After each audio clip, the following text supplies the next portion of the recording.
Welcome to the Caritas Consciousness Project. My name is Gloria Coelho, and if you're joining us for the first time, Caritas is a nonprofit organization dedicated to the evolution of consciousness, both individually and collectively.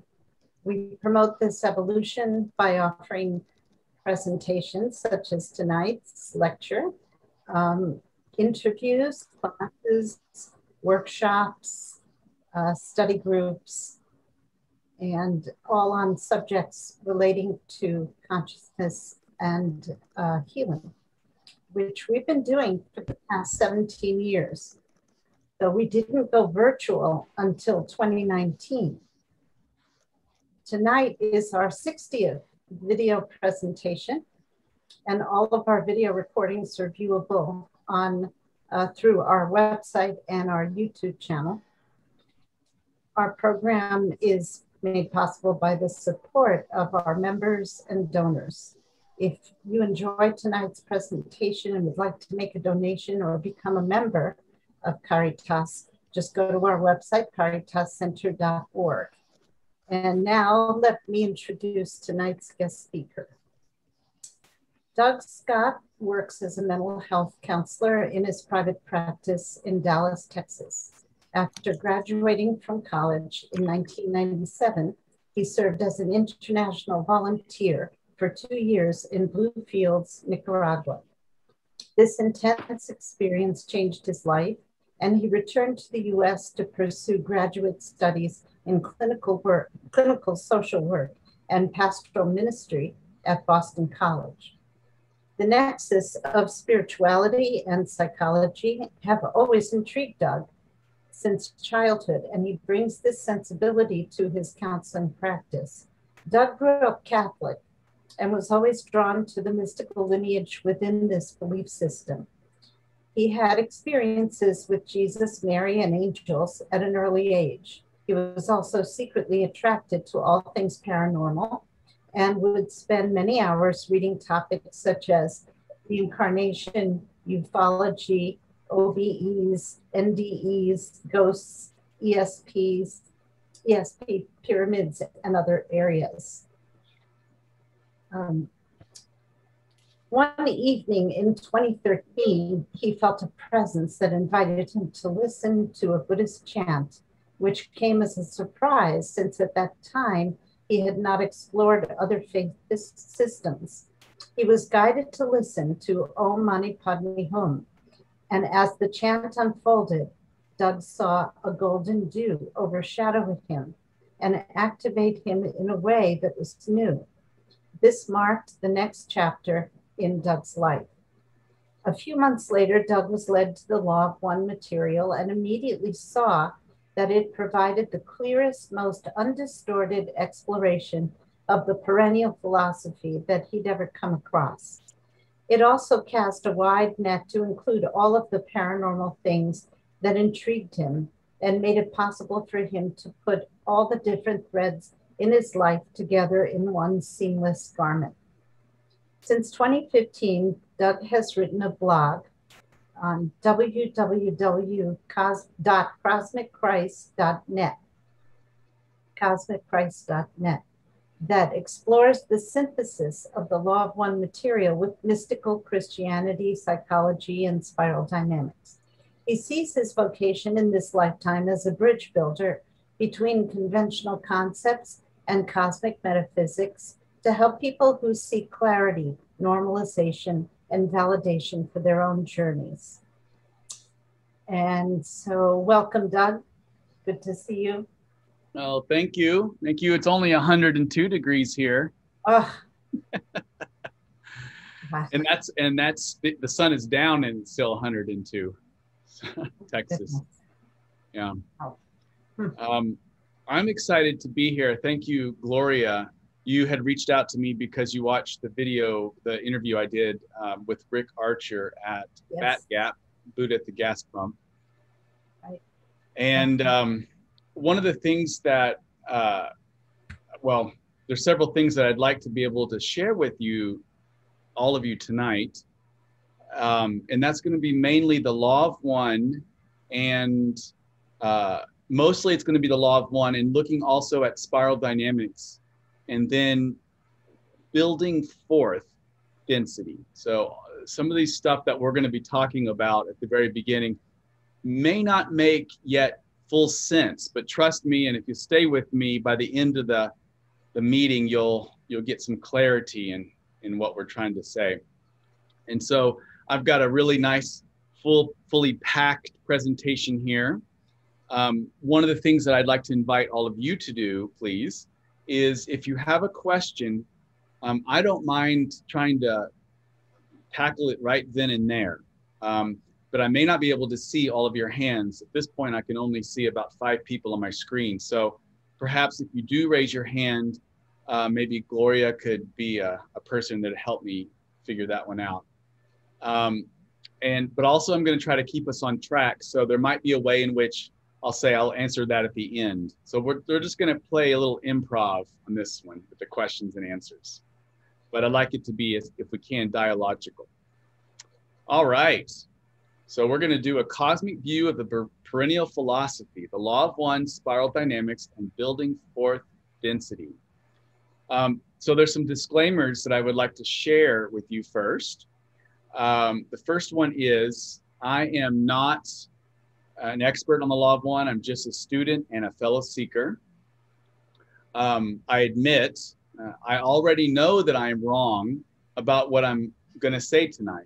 It is impossible for me to know anything for sure. I invite, if what I say contradicts what you believe, I invite you to hold the tension long enough until clarity stands out after the dust settles.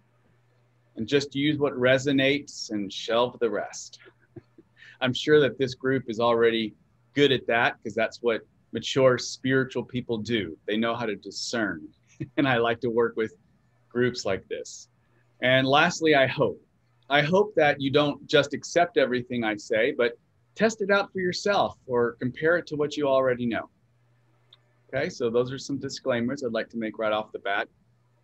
The other thing I'm going to just share too with you is the first few slides are going to be a little bit more of me reading directly the words, because it's going to be coming from the law of one material itself.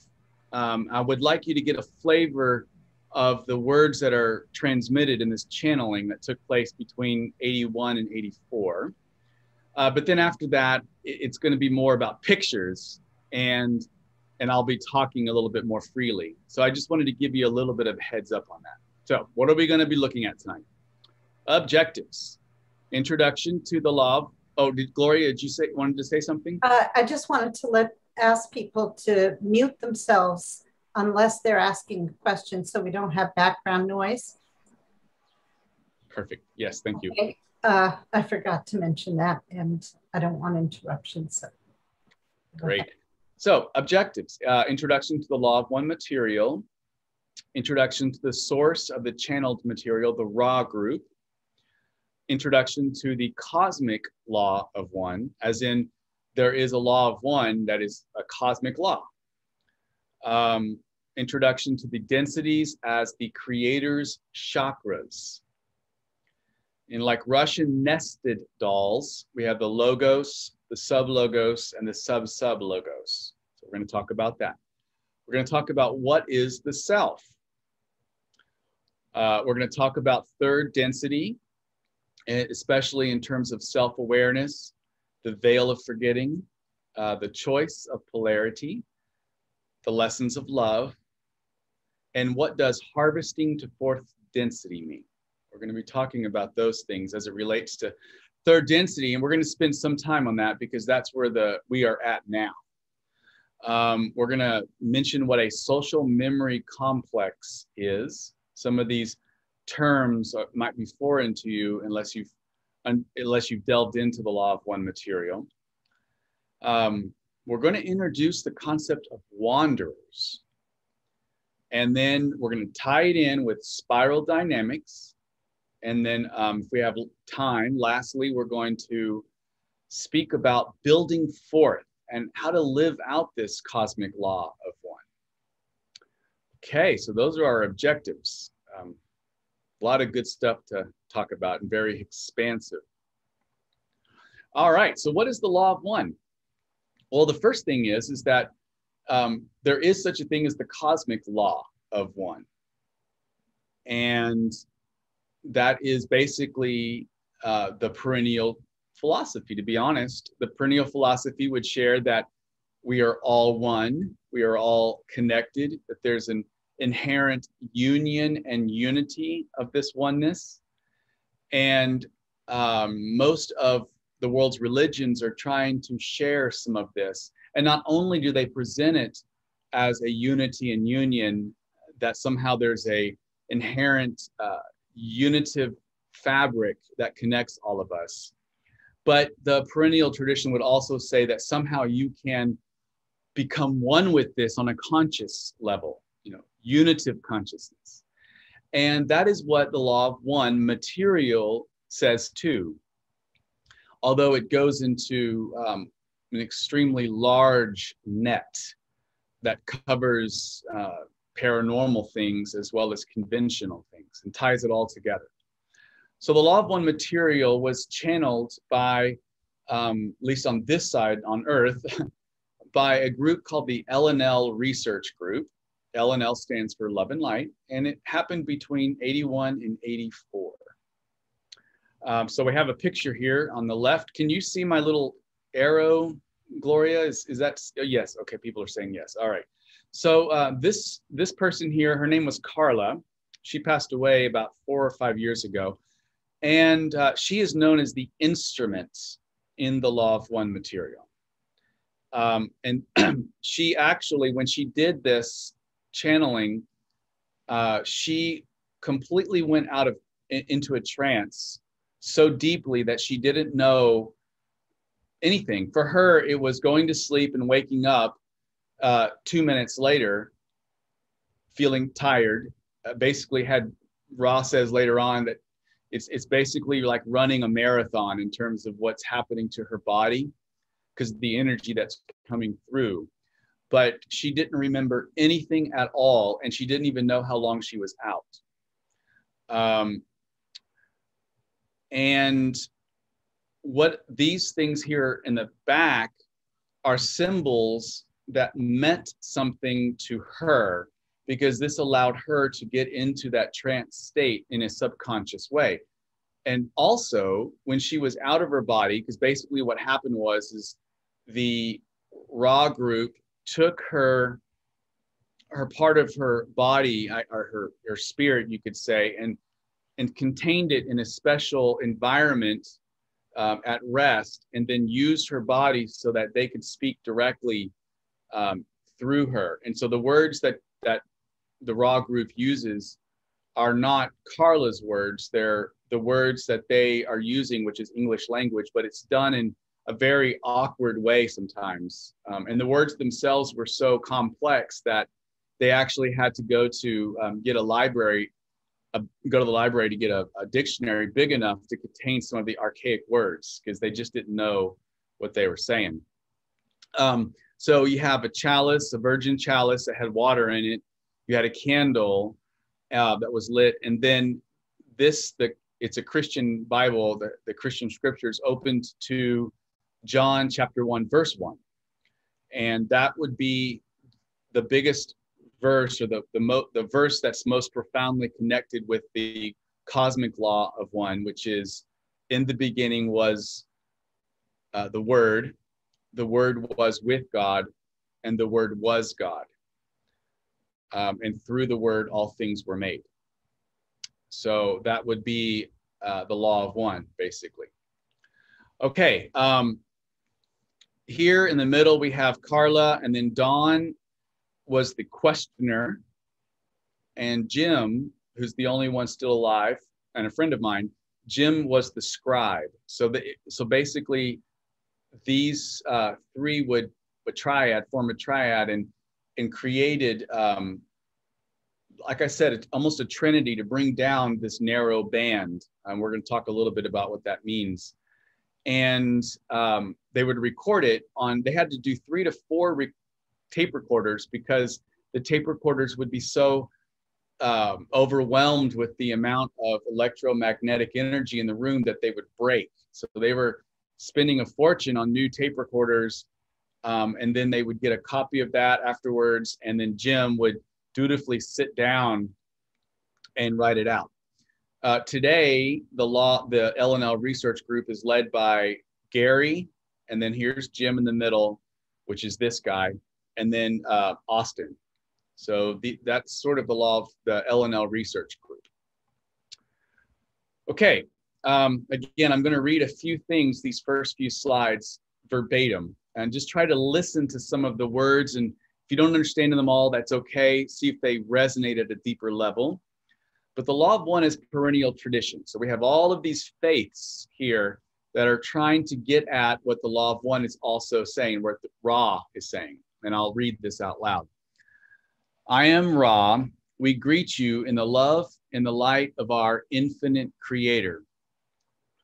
We have been called to your group. Oops, I'm sorry, I can't see that. Oh, here we go. We have watched your group. We have been called to your group for you need for the diversity of experiences and channeling, which go with a more intensive, or as you might call it, advanced approach to the system of studying the patterns of the illusions of your body, your mind, and your spirit, which you call seeking the truth. And here's the perennial part. We hope to offer you a somewhat different slant upon the information, which is always and ever the same. We have only one important statement. That statement, my friends, as you know, is all things, all life, all of the creation is part of the one original thought. The reception of our beam is a somewhat more advanced feat than some of the more broad vibration channels opened by other members for more introductory and intermediate work. Let us for a moment consider thoughts. What is it, my friends, to take thought? Took you then thought today? What thoughts did you think today? What thoughts were part of the original thought today? And how many of your thoughts did the Creator in creation abide? Was love contained? And was service freely given? You are not part of a material universe. You are part of a thought. You are dancing in a ballroom in which there is no material. You are dancing thoughts. So this is right off the bat. This is the very first thing that's given at the very beginning. And I highlighted here the reception of our beam is somewhat more advanced because a lot of channeling, it can be very good channeling, but it is more introductory or intermediate work, which is all very well and needed, and we have a lot of that. This particular one they're saying is pretty advanced, and so it's going to be, it's a narrow band, almost like a laser coming in.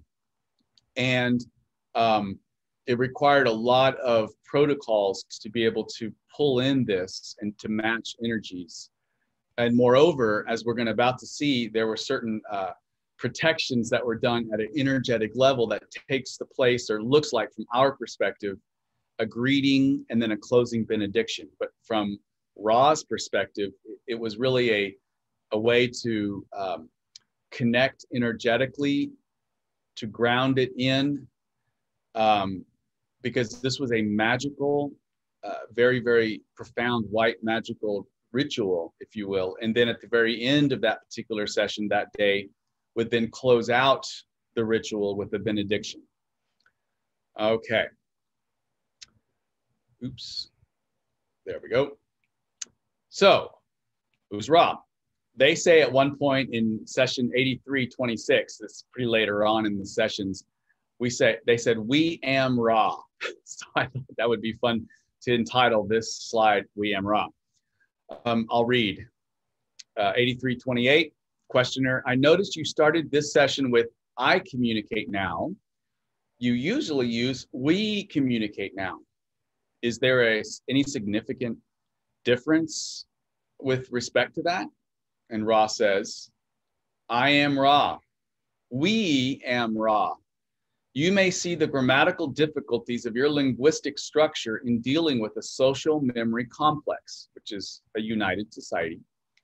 There is no distinction between the first person singular and plural in your language when pertaining to Ra. So who is Ra? It's a united society that is 2 billion years more advanced than Earth humans. You could actually see them as angelic, both in, you could say, purity, harmony, but also the word angel, as you know, means messenger. So they repeatedly said, maybe, I don't know, 10 or 15 times throughout the whole material, that they say, we are humble messengers of the law of one. So they see themselves as angels in the sense of being a messenger. They come from the 6th density. And by contrast, humans are in the 3rd density. And we're going to talk about that in the next couple of slides, what that means. And they have been involved with humanity for thousands of years. Their greetings and their closings are magically noteworthy. So I wanted to read them verbatim here so you can get a sense of the love and care that they actually have and must feel. Here's a greeting. I am Ra. We greet you in the love and the light of our infinite creator. They always start out everything that way. And that was also a way for them to let anybody else know in the room, which was always only 3, that if they say anything else besides that, it's not them. So, you know, don't get fooled, because sometimes we can't tell who's on the other side. Then they're leaving. Here's 3 examples. I leave you in the glory and the peace of unity. Go forth in peace, rejoicing in the power of the one infinite creator. I am Ra. Or I am Ra. I leave you, my friends, in the glorious love and joyful light of the infinite creator. Go forth then, rejoicing in the power and in the peace of the one infinite creator, Adonai. And lastly, I am Ra. I leave you in the glory and in the peace of the one creator. Rejoice in the love light and go forth in power of the one creator.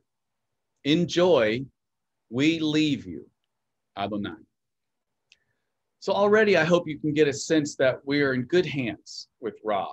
And we're going to explore more about who this social memory complex, this united society is. But let's jump into the cosmic law of one that they impart. The universe is infinite. So you can see to the right a picture of the universe, which is an actual picture, and then below an actual picture of the neurons firing. And I hope you can see how similar they are. Because as you know, another cosmic law is as above, so below. As below, so above. I am Ra. Consider, if you will, that the universe is infinite. This has yet to be proven or disproven, but we can assure you that there is no end to yourselves, your understanding, what you would call your journey of seeking, or your perceptions of the creation. You are everything, every being, every emotion, every event, every situation. You are unity. You are infinity. You are love, light, and light, love. You are. This is the law of one. The law of one, to serve one is to serve all. So they go on. We are not available to many of your peoples, for this is not an easily understood way of communication or type of philosophy. However, our very being is hopefully a poignant example of both, this is funny, the necessity and the near hopelessness of attempting to teach. So those of you who are teachers, I'm sure, have felt that. There's a need on one hand, but how many times do people misunderstand what we're saying, or maybe we don't even say it really the way we wanted to? Each of those in this group, the LNL research, is striving to use, digest, and diversify the information which we are sending this instrument into the channels of the mind, body, spirit complex without distortion.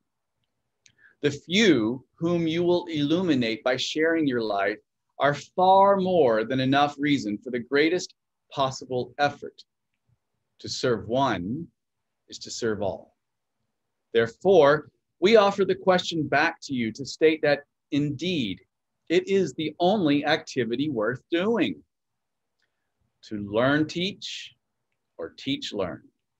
We can speak no more valiantly of your desire to serve. So, I just want to honor really quickly this community and Gloria and all of you. I hope those words sink in deeply, because you're doing the one thing that is the activity that's worth doing. That is to learn and teach. The universe is one being with a triune nature. So these are some of Ra's statements, some of my own. There is a center to consciousness.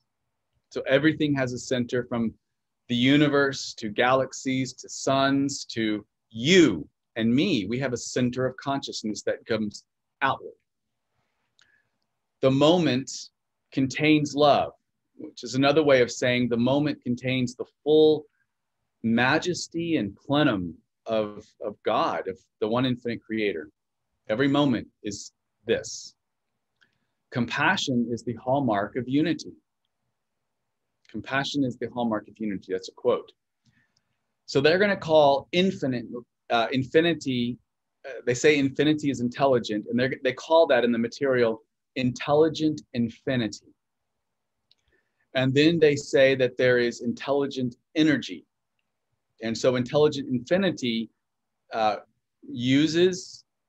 begets intelligent energy, and that could be seen as a spirit.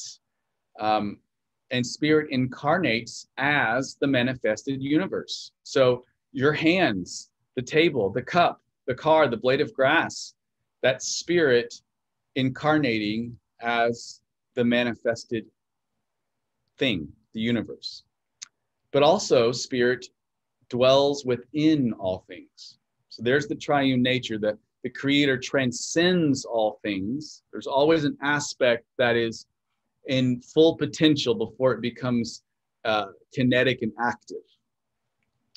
The triune, that the creator incarnates as all things, and the creator dwells within all things. And this triune nature exists in every manifested thing. It's always a sense of part of gestalt that's bigger than the manifestation. There are things, and everything that you see is the creator incarnate. And then within you and within me dwells the fullness of the creator. So in the words of Alan Watts, for example, just to kind of hit home to this, is just because you are that doesn't mean you can't relate to that. Just because you are the creator doesn't mean you can't relate to the creator too. And relating to the creator is probably the best way to activate the heart, which is needed to actually be harvested to fourth density, which is the world is awakening to. And I think that's something we're going to definitely talk about here later on. Union and unity. So these are direct quotes. The universe is one being. The entire creation is alive. It shall be understood that any portion, no matter how small, as in a holographic picture, is the one creator, which is infinity. So you can kind of almost see the energetics is looking a little bit like this. The one into the many. So this is sort of cosmology, cosmogenesis, if you will. I want you to imagine white light. So we're going to see this as kind of white light over here. And the idea is that this white light wants to experience itself. Well, it can't really experience itself unless the creator comes up with an extremely novel concept. And against the backdrop of infinity, that novel concept truly is novel indeed, which is what Ra calls finity, or we could say finitude. Limitedness, apparent limitedness. Now it's real at the level we live. It certainly feels real. So we're not denigrating materiality. We're not denigrating at all relationality. In fact, the law of one is not a perennial tradition like maybe some, let's say, traditions might look at, where you just try to get out of this material world and connect with the spirit because the spirit is somehow superior. And so we just need to, ascend these fleshy things and these limitations. It is my particular bias, but I would also argue Ross says this too, but I can't say it enough strongly, that everything we see here now in this earth, this third density earth, is the fullness of the infinite creator. And it is precisely through our perception of limitations, the relativeness of our world, that the one infinite creator can experience itself. So everything is giving the creator glory by its sheer presence and being. And so are you. Every action you make is an action that's novel to the one infinite creator experiencing itself. So, God is experiencing God's self as Doug. God is experiencing God's self as Gloria. That's sort of what it looks like. So this one infinite creator, this white life, pours itself into the prism affinity, the great vibrates this self-emptying, this kenosis, if you're familiar with that word, into manifestation. And what comes out of a prism of white light, of course, is the rainbow colors. Now, the substance of this mininess is not different than the white light.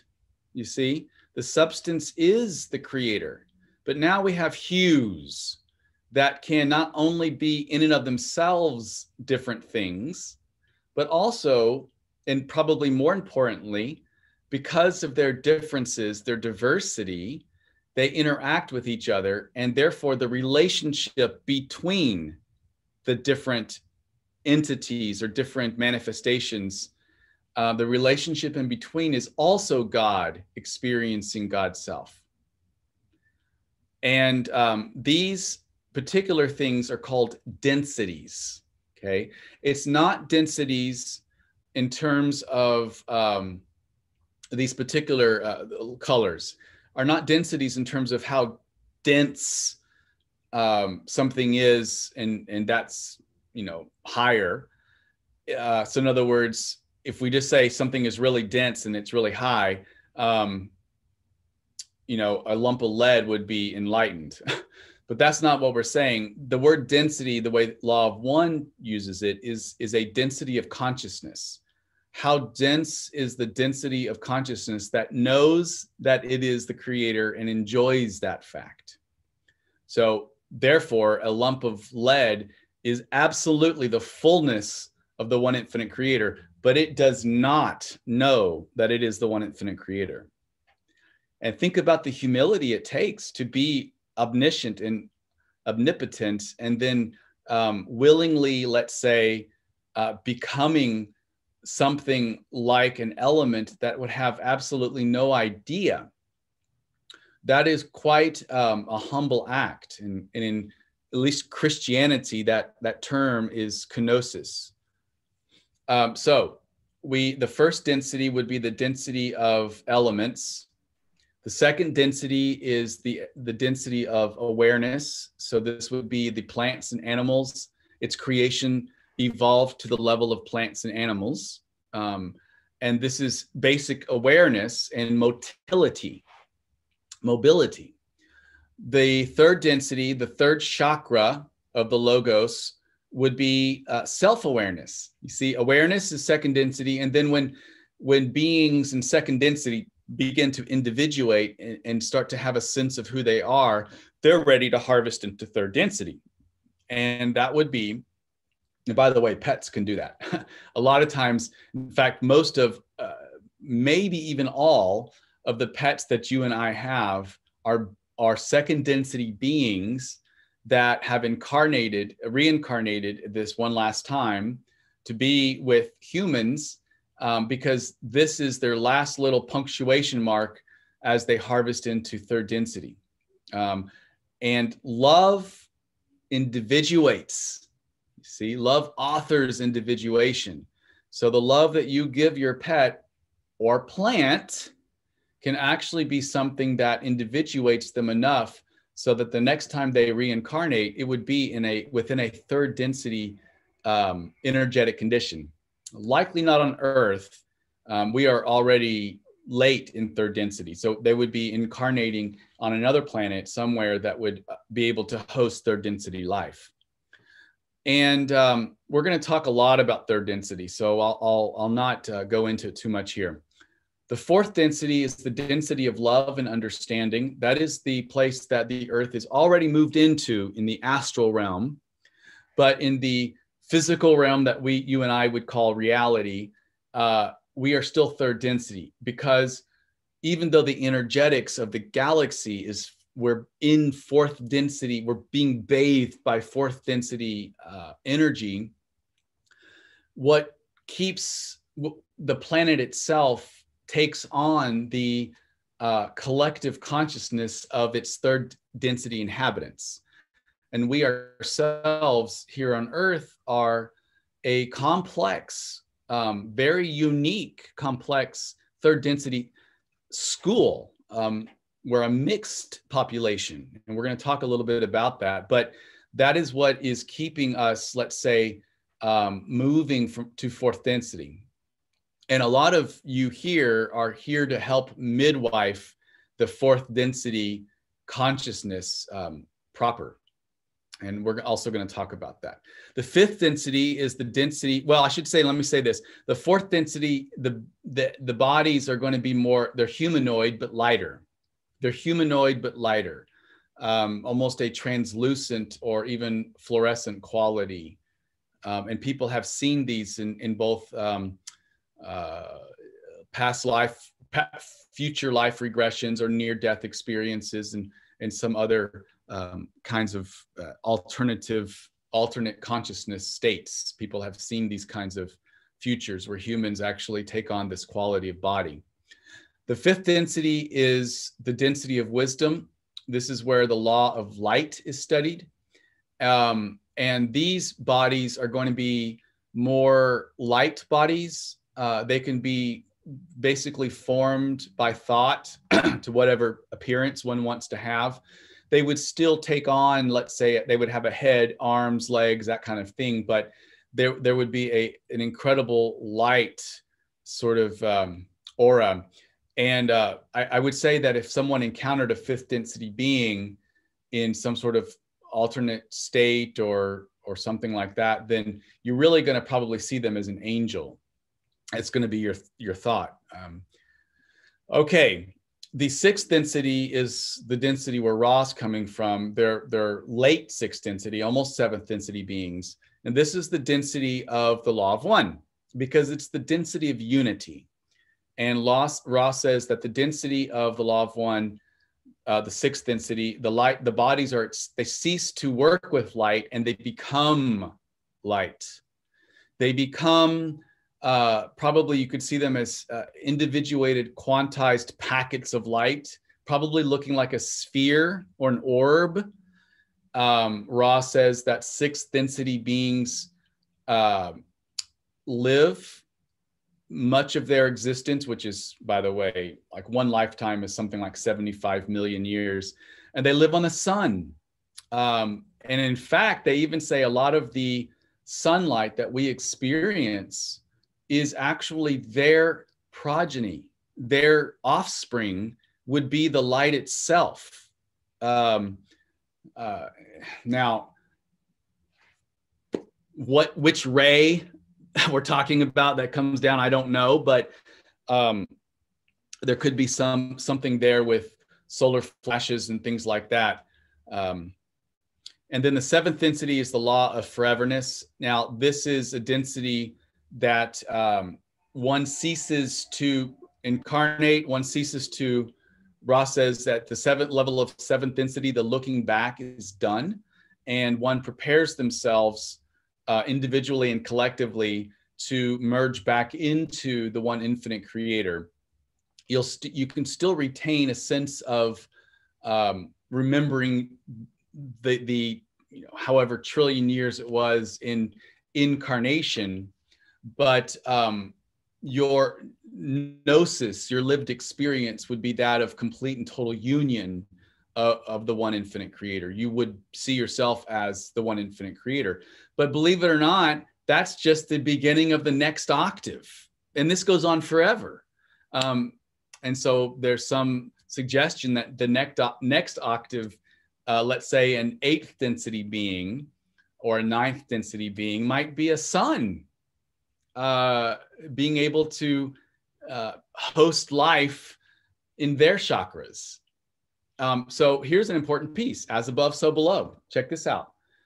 Our 7 chakras are our densities. That's right. So this would be a logos and we're a sub-logos. Or you could say this is a sub-sub-logos and we are a sub-logos and we are sub-sub-logos.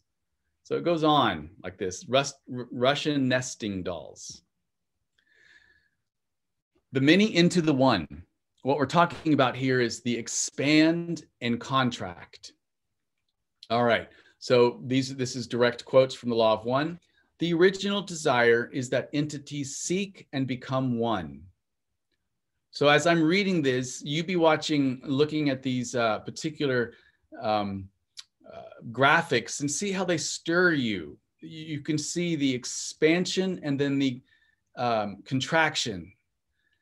In the understanding which we have of the universe or creation as one infinite being, its heart beating as alive in its own intelligent energy, it merely is one beating of the heart of this intelligence from creation to creation. So think about that your heart beats, and within the span of that, an entire universe blows out and then contracts. However many hundreds of trillions of years would that be?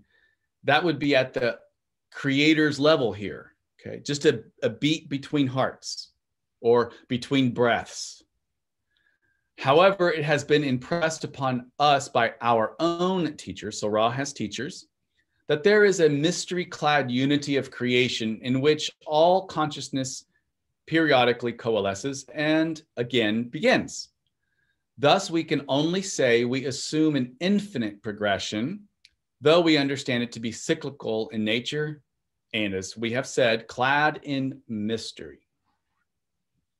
So this gives us some humility when we're thinking about our lives. Not that we're small, we are that fullness right here. But it helps us to put our lives also in perspective too.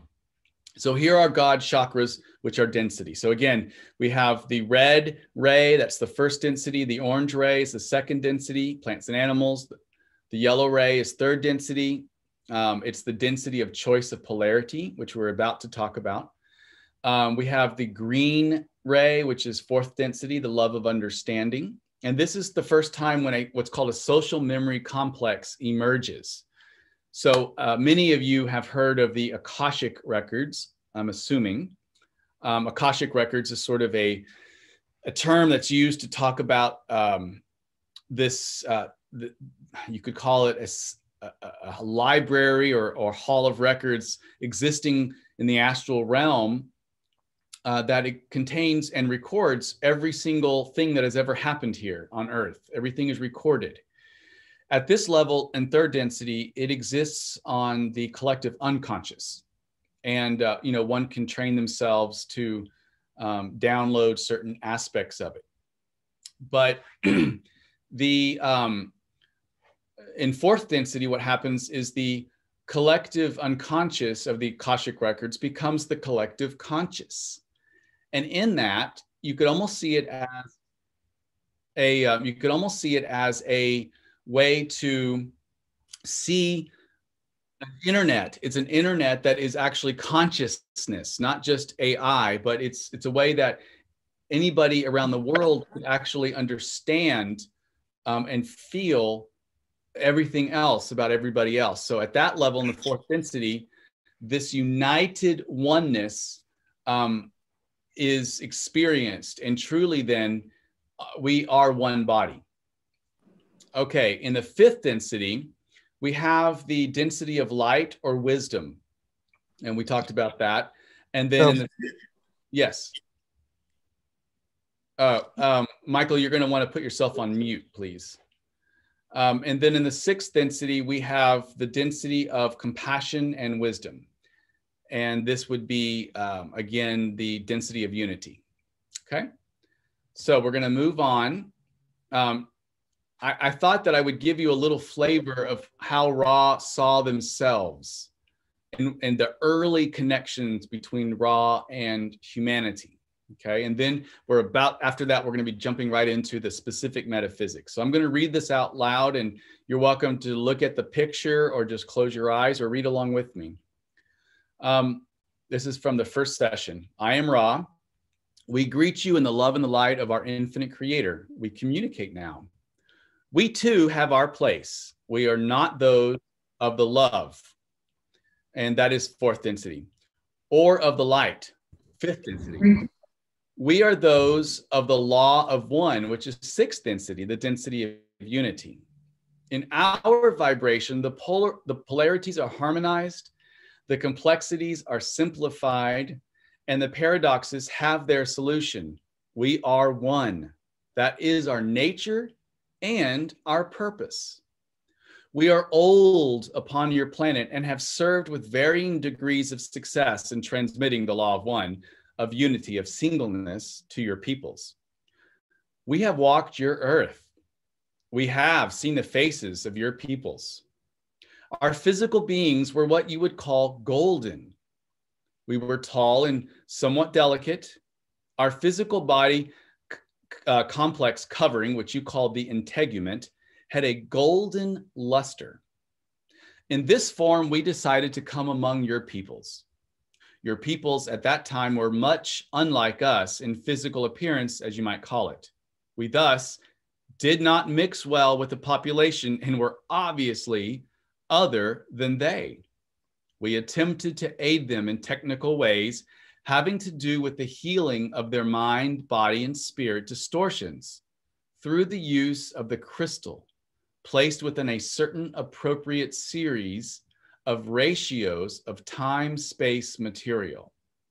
Thus, the pyramids were created. We found that the technology was reserved largely for the elite who wanted power over others. This was not intended by the law of one. We also discovered that for each word we could utter, there were 30 impressions we gave by our very being, which confused those entities we had come to serve. We left your peoples.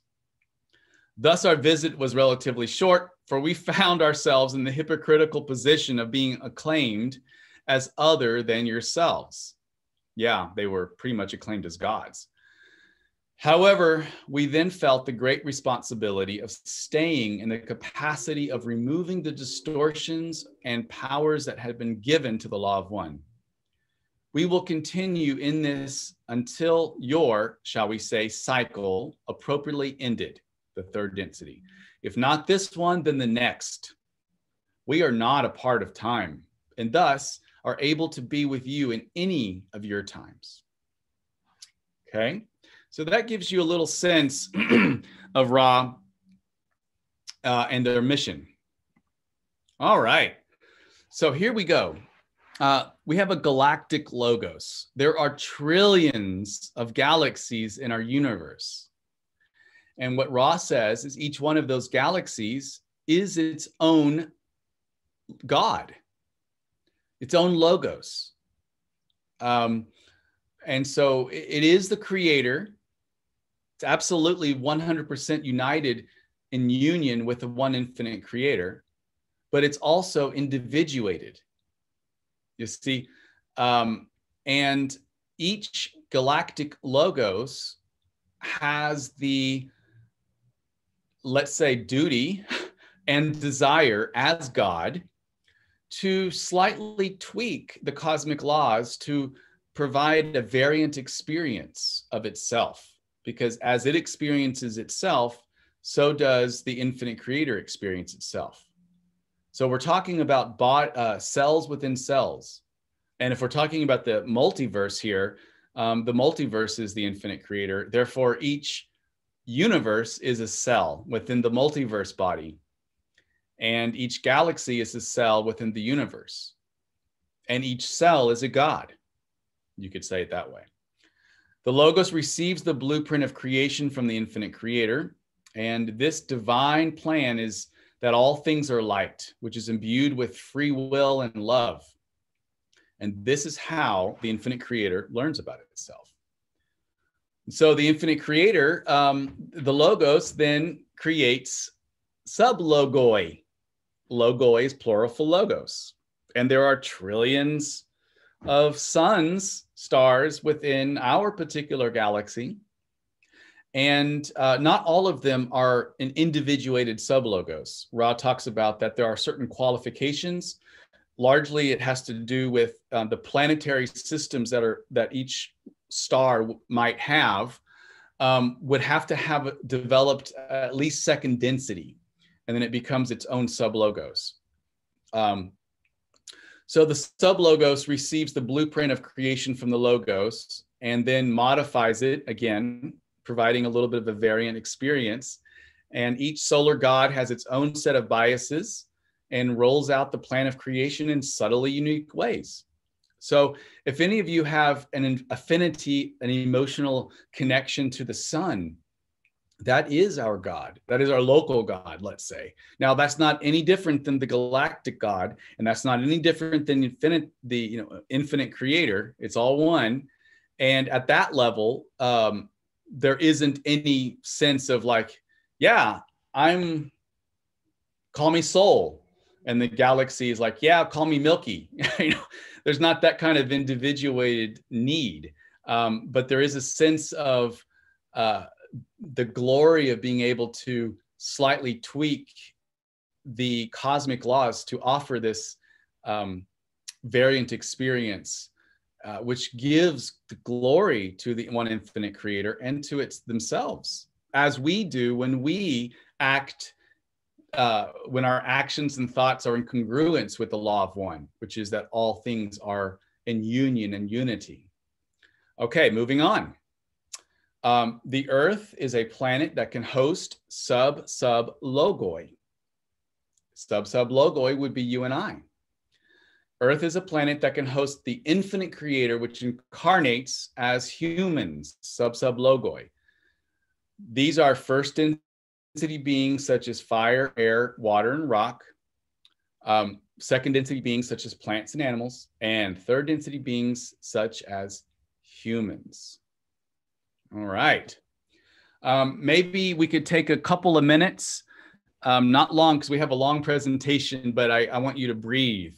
And if you're falling asleep, that's okay because you're giving glory to God by falling asleep. God is putting you asleep.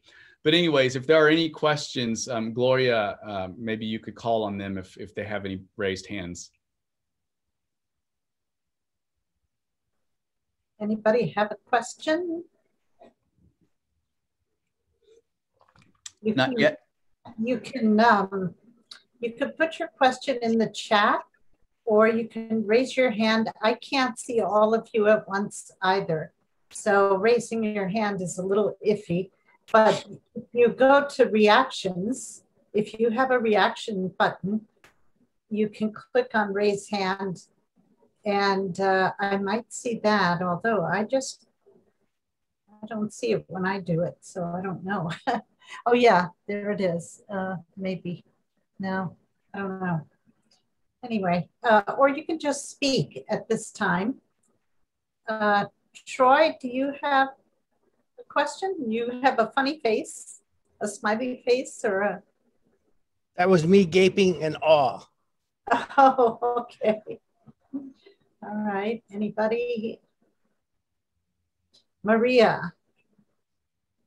relationship of the octaves. Do you want to talk, Maria? Because it would be easy. She wants to know about the relationships of the octaves with music. Like we talk about musical octaves. Is there any? Yes, it's no coincidence that there are these octaves within music, and in fact, Ra draws that comparison that there is this connection with, you can see densities as being sort of an octave, or octaves being that of the musical scale. They don't go any further than that. They kind of just mention it. But if you study the Gurdjieff work at all, or maybe your own work, your metaphysical work has been delving into that. But the Gurdjieff work talks a lot about the different notes, the octaves, and I also do a lot with the Gurdjieff work, right? Do some, I say. And so they work with the law of 3 and the law of 7. And it's this whole way that the universe unfolds using the interplay between law of 1, law of 3, and law of 7. But yeah, I don't know much more about that. I mean, I have a little bit more knowledge, but that's as far as I can say with that right now. A good question. Okay. Maria has another question. Okay. Is Bucky Fuller's 4D same as this 4D? I guess for density? I'm not familiar with Bucky Fuller's 4D. So is that density also, or is that dimension? That is a good question, because you're going to see different metaphysical sources. Some use 4th dimension, some use 4th density, some use 4th or 5th density. You know, there's a level of where one puts their eggs in a basket and kind of uses that as a foundation. For me, because I've done so much work in different sources and metaphysical systems, I have found personally, for me, now it doesn't speak to everybody and it doesn't have to, and it shouldn't, but the law of one material for me provides, I'm comfortable and I have enough understanding of it and comfortable enough with it to say that I compare that to any other metaphysics. And if it's not in line with the law of one material, then I would say that it doesn't quite know yet. I would see the law of one material as sort of the primal source. But and Ra uses the 4th density. Now, at the very beginning, they do conflate the word density with dimension, but then they realize that dimension can have a different way for us to understand it in English. And so they just kind of say density. Well, could you say it's a frequency? Absolutely. That's a great way to look at it. It is, no doubt, it is a vibrational frequency. Absolutely. That would be a great way to say it. Okay. Yeah. Okay. A sub-logos. This is you. So we have a logos, the galactic. We have a sub-logos, the star. And then we have a sub-logos is a small star-like energy being at the 7th density. And it is infinitely complex. So every one of you has what's called, now don't get caught up in this wording, but it is a mind, body, spirit complex totality. And what Ra says is that it is an infinitely complex thought form. It is basically at the very edge, just individuated from the monad or the sub-logos. And so it would have a signature that is completely and totally unique to you, even though you as an individual person here listening to me is in this lifetime unique, but you also have a unique signature that sort of goes from lifetime to lifetime. And that is completely and totally unique. This macro self. And So we're going to talk about what is a self here, and that's going to be in a few slides down, but it includes the seventh density mind, body, spirit complex totality. Don't get caught up too much on that. Well, here we go. All right. The timeless and experiencing time. So we have a sublogos, that's the sun, and then the complex totality are not a part of time. They do not exist. They're simultaneous. Okay. So on one hand, the seventh density self, which is the complex totality, is probably 5 billion years more advanced than humans, or 3 billion than third density humans. But at the same time, so it is our future self, okay? But at the same time, it is simultaneously existing now, and we simultaneously create it. Right now, your third density experience is feeding into that, and it's creating it at the same time that you exist here. So not only is it your future self, but it is also a self that is being formed now.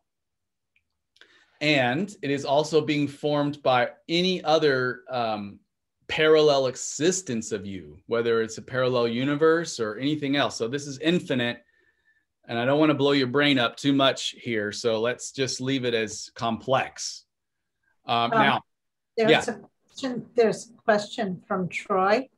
The complex totality has been called oversoul by some, correct? Is that no? No. The higher self, which is what we're about to say, is the oversoul. Okay. I mean, really, it's semantics, and I don't think it matters. You can call the complex totality the oversoul too. But the higher self is the self that all of you have as well, and that is the self that guides all of the selves that are you in the lower densities. Right now, the activated lower density is you in third density. The sixth density, sixth density higher self, it's located in mid sixth density. It both experiences time and doesn't experience time, both. It is both your future self as well, and it is a present self. So there's a simultaneous thing. So just as the higher self is your main guide, its teacher or guide is the seventh density self. And the seventh density's teacher is the logos, or the sublogos, the star. And the star's teacher is the logos, the galaxy. You see how this goes? It's Russian nesting dolls all the way down. So the higher self is the self that you can commune with. It is always open and available to guide you when asked, but it does not interfere with your free will as a third density being. Okay. And it is the self that it has the ability to know all of your existence, all of the decisions that you're going to take, or it has that ability, but believe it or not, it chooses not to, because that would be an infringement on your will, on your free will as a third density being. So all it can do is it chooses to guide when asked, and it can help enlighten. Okay. So a lot of times when you're hearing that small, soft voice, it very well could be an angel. It could be one of your guides that's, a relative on the other side. It could be beings on the other side of some sort. But oftentimes it can be your higher self. And in fact, what Ra says is that once you die, one of the main guides to help you kind of figure out what's the next step in a life review and all of that, probably the sort of the main teacher would be you as your sixth density self. But at the level of third density, you're probably going to see that as some sort of incredibly godlike, figure. Now, Ra is of the sixth density, and what happens is that you will gradually go to fourth density, then millions and millions of years later, you go to fifth density, and then millions and millions of years later, you go to sixth density. And eventually if the higher self is here, you're sort of going to eventually, your self is going to merge into, you're going to fully activate and embody the higher self, and you will become always that which you have been. But there won't be any, quote, lower selves below you. Okay. I know this is difficult because all of this is happening simultaneously too, since there is only the eternal now. So we have to really just not try to process it too much, but I'm giving you a flavor of what it might look like cosmically. Not that I could really describe it that well, actually. So the third density self awakens to the self-awareness and makes a choice of moral polarity. And we're going to talk about that. So what is the self? Ra says, you may see yourself, your higher self, or your oversoul, that's the higher self, and your mind, body, spirit complex totality as 3 points in a circle. The only distinction is that of your time-space continuum. All are the same being. So as they say, put that in a pipe and smoke it. And notice there's a trinity. You see that? A trinity, a triune nature there too. Everything in manifestation is somehow related to 3. Trinity, mind, body, spirit, complex totality, higher self, third density self. Yes, 3. So, third density humans awaken to spirit and connect with their higher self, which resides in 6th density. Ra says that the earth is activated through the 4th density, but humanity is in the transition from 3rd to 4th, and it will take many decades to become a fully activated 4th density society. And by decades, I mean up to 500-700 years, or as little as 100. I mean, one doesn't know.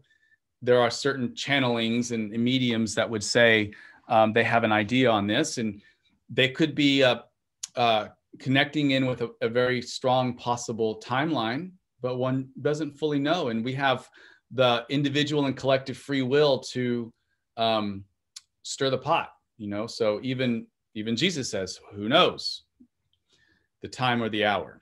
But one thing we all could know, and you would not, I'm sure, be in this particular group with Caritas, if you didn't have some deep intuition that people are awakening, that you are awakening, that there is a unity and union that is being felt at a deep level, that's becoming tangible. People are beginning to, the veil is becoming thinner and thinner. People are beginning to read energies without even trying. It might all be intuitive. They may not be seeing anything, but they're picking up immediately sort of the other person's energetic signature. And this can be known conventionally too. You know, I talk to a lot of people who would never be open to this stuff, but if I say it in conventional terms, like, yeah, that happens to me all the time. But it's happening globally. And that is no surprise to you. Okay, so let's look at third density, early third density experience. So let's say a third density soul is very basic, awakening to self-awareness. So we're talking a newly minted soul here.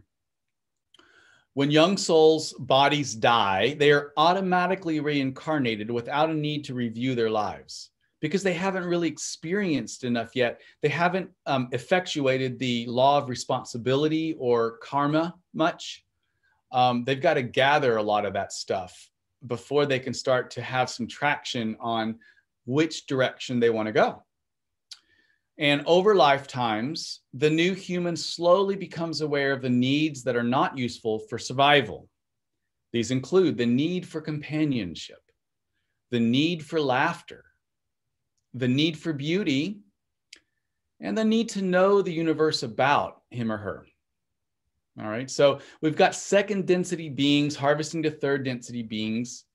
And believe it or not, Ra even says that precious minerals, it's rare, but they can also harvest into third density if they had some sort of I would argue, maybe hundreds of years of relating to third density beings, because relationship enlivens. Love, the bond of love enlivens.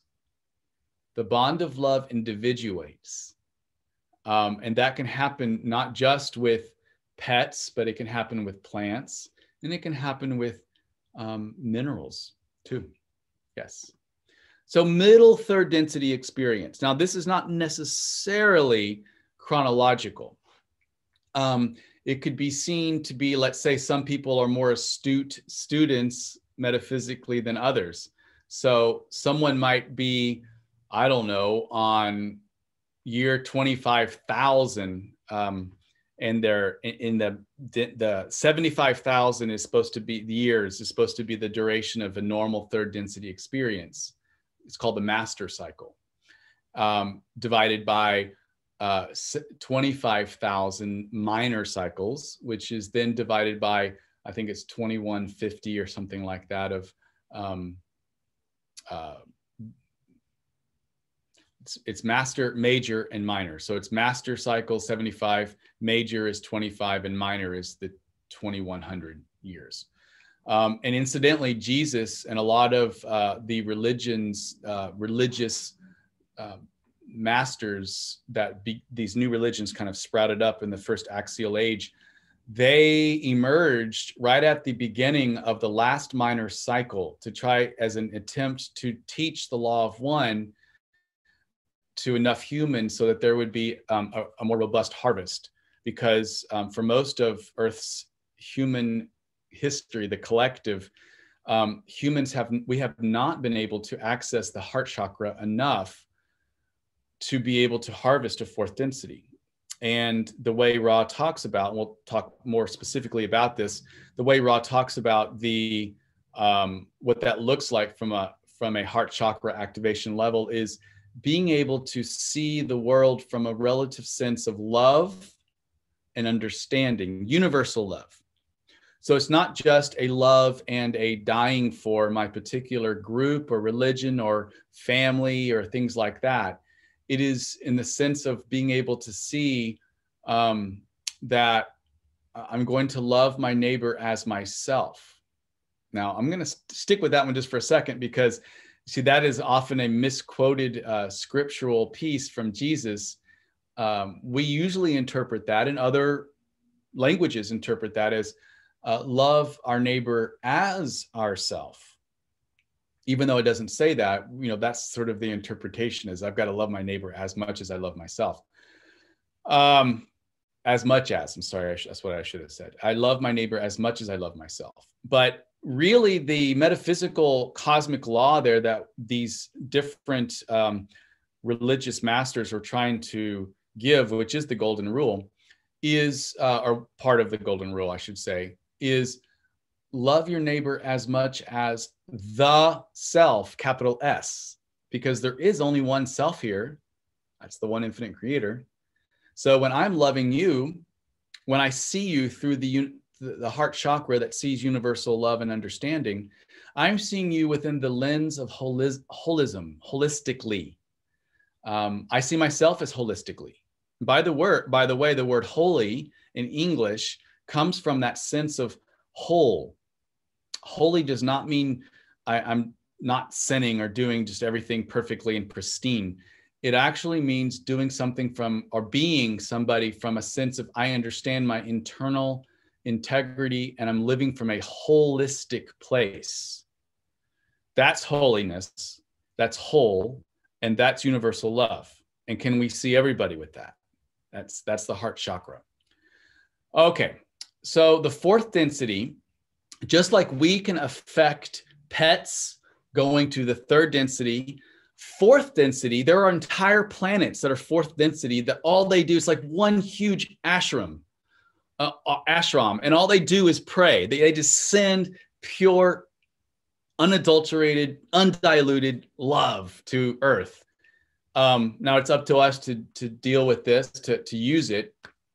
But this, in a way, awakens us to fourth density harvesting. So just as we affect second density beings fourth density beings can affect us. So fourth density energy always beckons, calls forth, reaches down, inspires, and enlightens. So as incarnations begin to accumulate, further needs are discovered. The need to trade, the need to love, the need to be loved, the need to elevate animalistic behaviors to a more universal perspective. And at some point in third density, the green ray energy center becomes activated. And at that point, incarnation ceases to be automatic.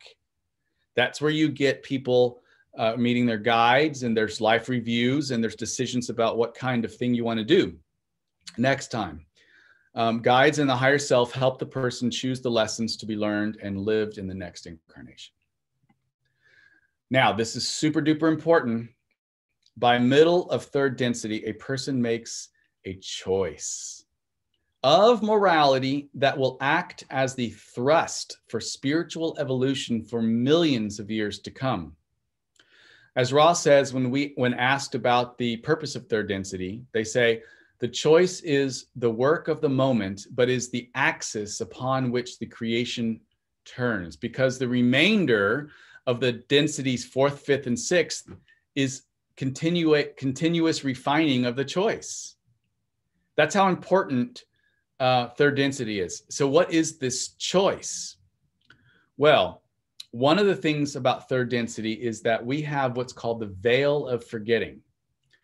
That wasn't always so, because at the beginning, or say early experience of planets towards the center of the galaxies, they had third density beings. So you could say they had humanoid kind of creatures, or creatures that doesn't have to look like humans. Of course, they could be jellyfish, who knows?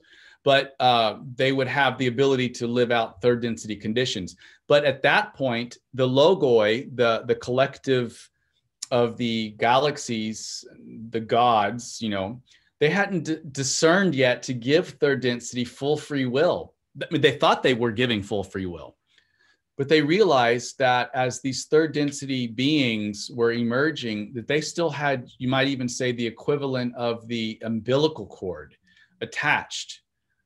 So that is touched upon. It says, then prior to the forgetting process, there was no concept of anything but the service to others polarization. What sort of societies and experiences in third density were created and evolved in this condition? And Ra says, I am Ra. It is our perception that such conditions created the situation of a most pallid, kind of stale or bland, experiential nexus in which lessons were garnered with the relative speed of the turtle to the cheetah compared to us, because a very intense experience here with the veil. Later on, they say there is the possibility of love of other selves and service to other selves, but there is the overwhelming awareness of the creator in the self. The connection with the creator is that of the umbilical cord. The security is total, therefore no love is terribly important, no pain terribly frightening, and no effort, therefore, is made to serve for love or benefit from fear. Session 8222. So that is what life looked like, sort of experienced before the veil of forgetting. And this was because God, is learning how, is processing, is growing, is learning through creation. We are God's sense organs. And it's through creation, God is learning more about itself, himself, herself, itself. So what is that? The choice of polarity creates work. Just like a light needs a positive part of the battery and a negative part of the battery, otherwise there's no light. There is such a thing as the choice of polarity of morality. The positive path would indeed be the path of service to others, or you could even say service to all.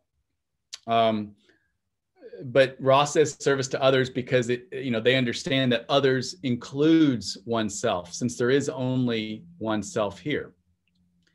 But when you have the veil of forgetting in place, it created a new, it was always there in potential, but it wasn't there in experiential, lived out reality until the veil was drawn and third density beings began to develop this path called the service to self. So you have the service to others, the positive path, the service to self, the negative path.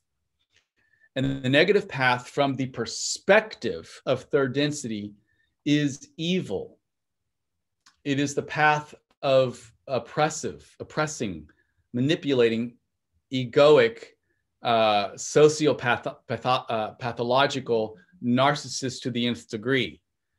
Black magic, black wizards, black witches, black adepts, people on these particular paths, their desire is to dominate. And what happens is, now I know it creates, it's evil, but it creates catalyst. It creates catalyst for the people who have chosen the positive path, which are 90% of the souls, says Ra, to choose how to be more loving. So you've heard the old saying, what doesn't kill you makes you stronger, or God, I never would have chosen to go through that, but thank God I did, because I am who I am now because of that horrible experience. Well, some of those horrible experiences per se would have been created vis-a-vis the negative path in some way. And the positive, on the people on the positive path will create catalyst for the people on the negative path, because they want to dominate and manipulate. All right. And so together you have this intense environment of growth, and it requires of us to choose every moment, choosing to what degree am my choice right now, my actions, is it contributing to the energetics of unity and union? Is it in line with or congruent with that polarity that says all are one? Not in the sense of, I'm just going to learn how to astral travel. I mean, those things are good. Not in the sense of exploring, those things that would be, let's say, out there, or alternative consciousness. Though those things are good, it's really in the sense of being here now in this third density experience with these limitations, in this body, with that family, in this house, that kind of thing, this society, and finding a way to become fully incarnated here along the chosen path that you have chosen. And I guarantee you wouldn't be attracted to being in Caritas if you weren't on the positive path. So, and people on the negative path are actually quite rare. They make a lot of noise here and they have a lot of power, but number-wise, they're not that common.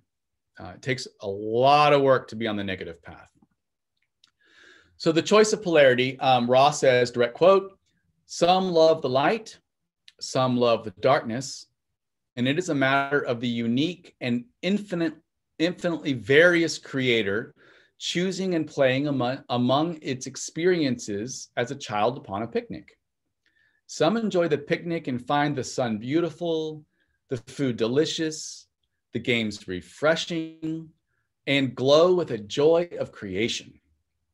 Some find the night delicious, their picnic being pain, difficulty, the sufferings of others, and the examination of the perversities of nature. These enjoy a different picnic. All these experiences are available. It is free will of each entity which chooses the form of play and the form of pleasure."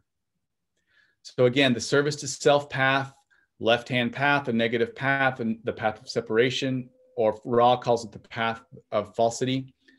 Again, it's the domination, manipulation, heart suppression, delight of pain in others, so on and so forth, revenge and control, repression of all emotions. But then on the other side, the service to others, the positive path, the right-hand path, the path of union, cooperation, networking, heart activation, peace, joy, union, harmony, processing emotions, forgiveness, acceptance, and respecting free will. It's interesting here because as above, so below, as below, so above.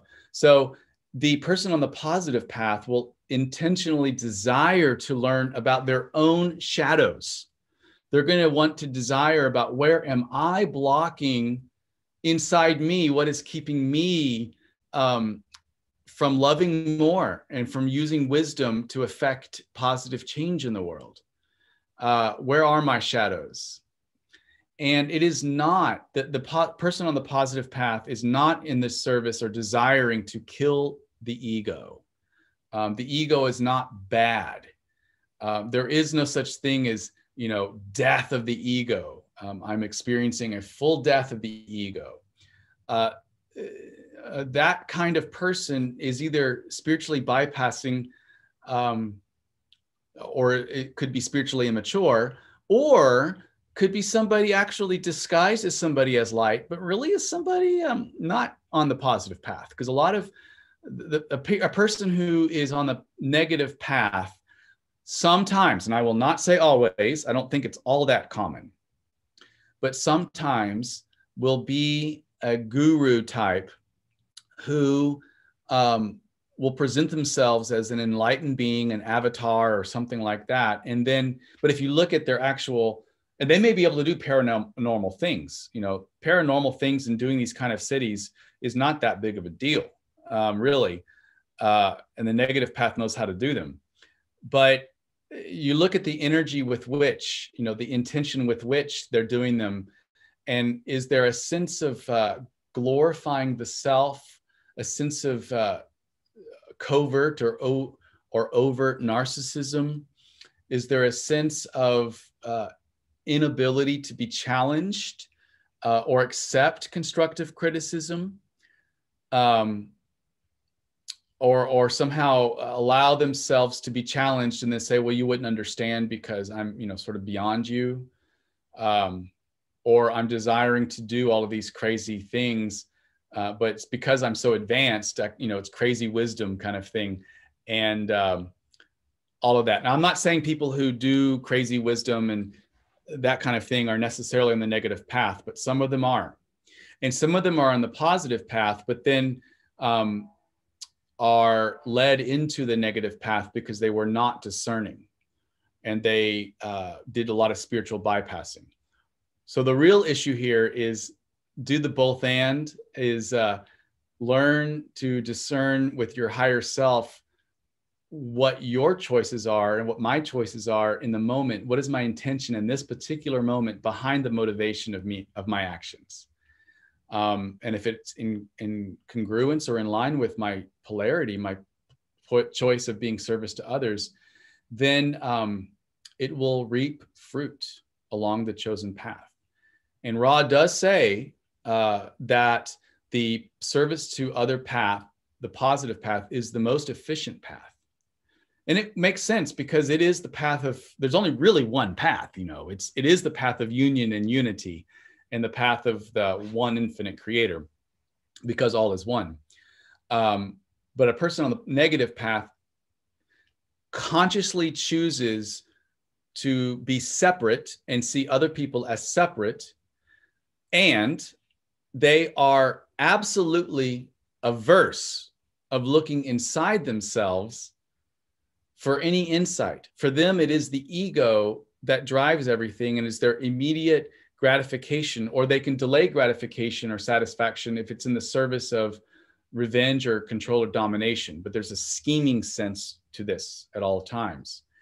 And this is a person who is separated not only between other people, but most primarily and importantly is separated within themselves.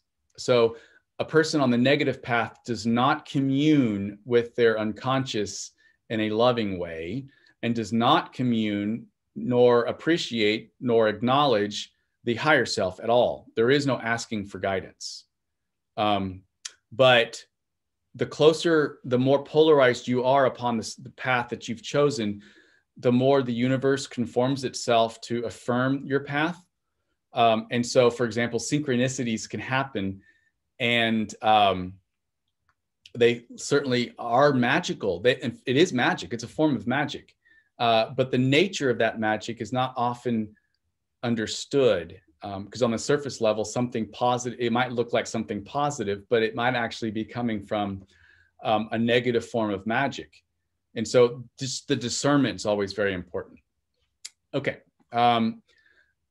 If some of you have a Christian background, there's a confusing Revelations chapter 3, verse 15 and 16. There's a confusing verse there, but you can see it from the lenses now of the law of one. The author has Christ saying, I know your deeds. You are neither cold nor hot. Oh, how I wish you were one or the other. So because you are lukewarm, neither hot nor cold, I am about to spit you out of my mouth. Sounds harsh, but if we can put our little law of one lenses on, what we're seeing here is that the cold is the left-hand path. And you got to be cold enough. You have to block your heart 95%. That is a lot of heart blockage. That means you can't really, any relationship you have is a way to hold you back. So you have to be able to manipulate everyone. 95, you have to block your heart 95% of the time of every thought and intention you have. And about 1% of the population will go to the fourth density negative. And they're not going to go to fourth density negative Earth. Ra does say, good news here, that the Earth is already activated as a fourth density positive planet. Okay, so it is the, quote, New Jerusalem, or, quote, the kingdom of God. It's already fourth density positive. But a fourth density negative person will harvest to a fourth density negative planet, of which there are about 10% of the planets in the galaxy are fourth density negative, or negative rather.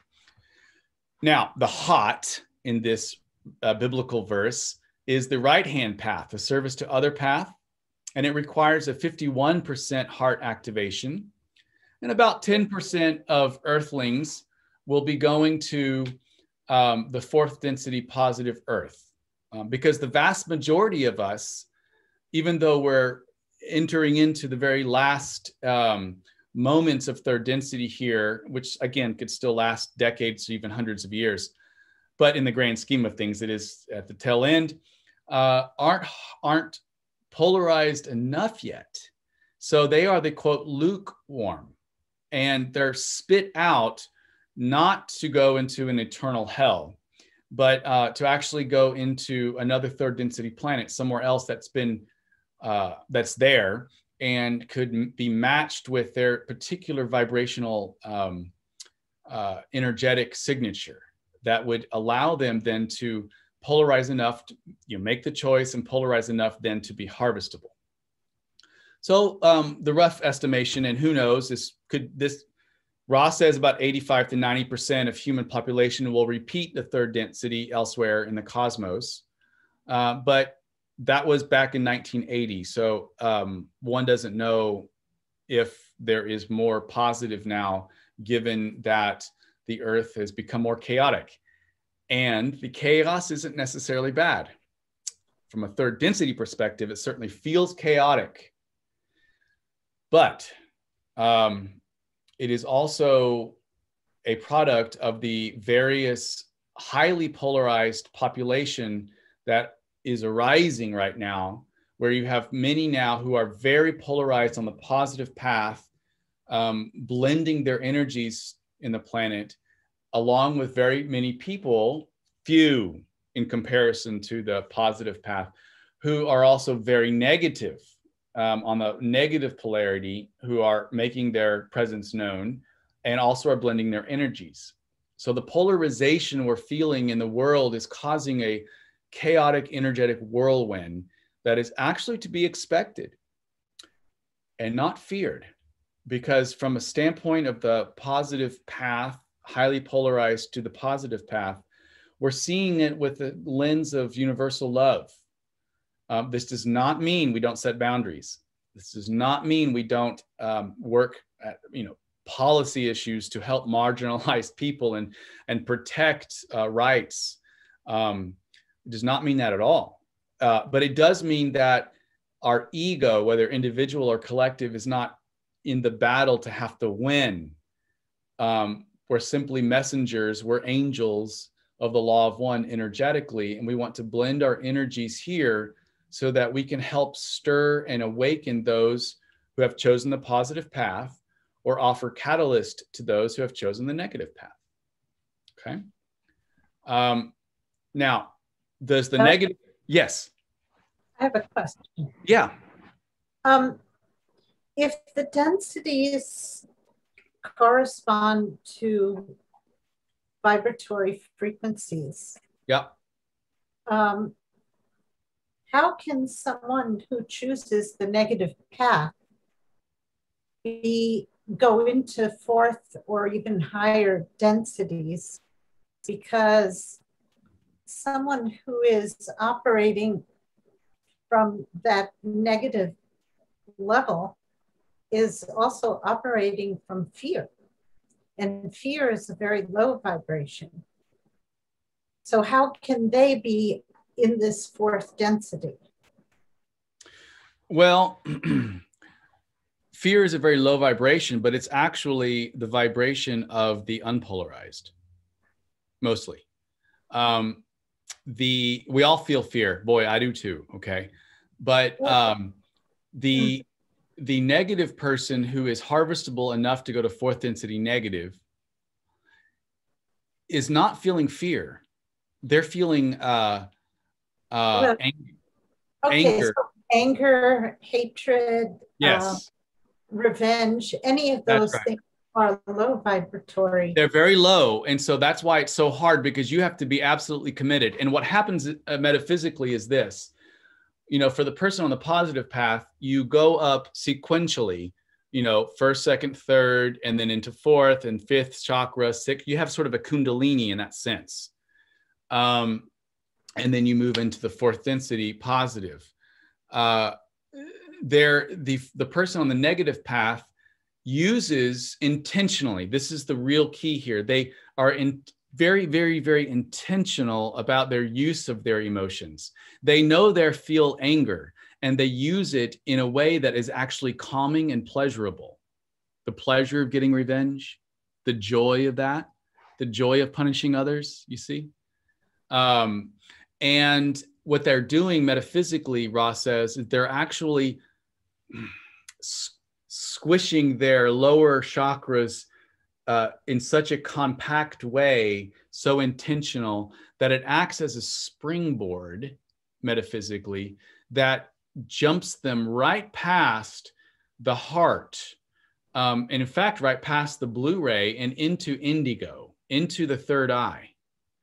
And they have, therefore, usage of the third eye in partial ways, not in a complete unitive way. This is not the same as opening up the third eye from a careful use of moving more and more into oneness of unitive consciousness. This is black magic in the sense of opening up the third eye at the expense of abuse and hurting of other people. And then all of a sudden they actually use and have the ability to do paranormal things. Right. And then you go to a fourth density planet that would be characterized as the energetic vibrations are then therefore conducive to learning how to love oneself egoically on a fourth density negative planet, or to love each other and become one on a fourth density positive planet. Okay. Yeah. Now, some of you might be saying, but does the negative person ever come around? I'm going to tell you, the prodigal child always returns, period. In fact, the hero's journey, you know, Joseph Campbell's whole thing, the hero's journey is the great arc of the cosmos. It is the journey, the narrative that defines everything. And it's true, it is true on the metaphysical level in terms of polarities, because what happens is there really is only one path, and that's the path that's up. So instead of really seeing a Y, I always see it as a P. There is one path, but the negative path is a path of separation. It deviates. And then as the entity grows more and more, is more and more negative, it becomes, in a sense, a black hole, compact to the degree where it separates. Its separation is complete, almost complete. And then when it finally graduates into the sixth density, here it is. Ross says, quote, "The sixth density negative entity is extremely wise. It observes the spiritual entropy occurring due to the lack of ability to express the unity of sixth density. Thus, loving the creator and realizing at some point that the creator is not only the self, because they think that they are God, but the other self as self, this entity consciously chooses an instantaneous energetic reorientation so that it may continue its evolution." So what ends up happening is that the negative entity or collection of social memory complexes choose, therefore, to become positive, because at that point they have to match wisdom with love. They've rejected love. They've only been very wise for millions and millions of years along the service to negative path, service to self. But at some point when they get into the sixth density, that is the density of unity, and you have to match to what degree that you are wise. It's an automatic quantum energetic experience of matching that with love. And that no longer can they sustain the energetics of being negative. So for them to continue, this is the great paradox and irony of the negative path, for them to actually continue forward on the negative path, to serve themselves on the negative path, they have to become positive. That is the great paradox. The prodigal son, daughter always returns. God wins, love wins, always. Cosmically. Okay, we're going to skip that particular one. We're going to talk about the fourth density social memory complex. This is what forms, this is what happens.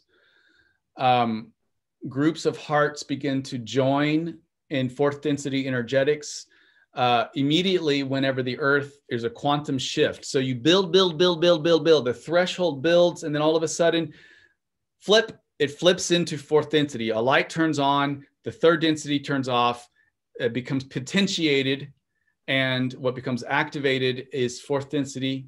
And at that point, the incarnating fourth density beings incarnate in conditions that you will automatically see transparency between selves. I will, that person A will see and know the knowledge and desires and sadnesses and joys of person B. And the sadnesses and joys, the sadnesses won't be that much because there is no veil. The veil of forgetting is gone. It's a third density phenomenon. The humans enjoy telepathy and harmony. All thoughts are shared automatically. And with this kind of transparency, then the hearts and minds of people meld into a single consciousness. And Ra calls this a social memory complex.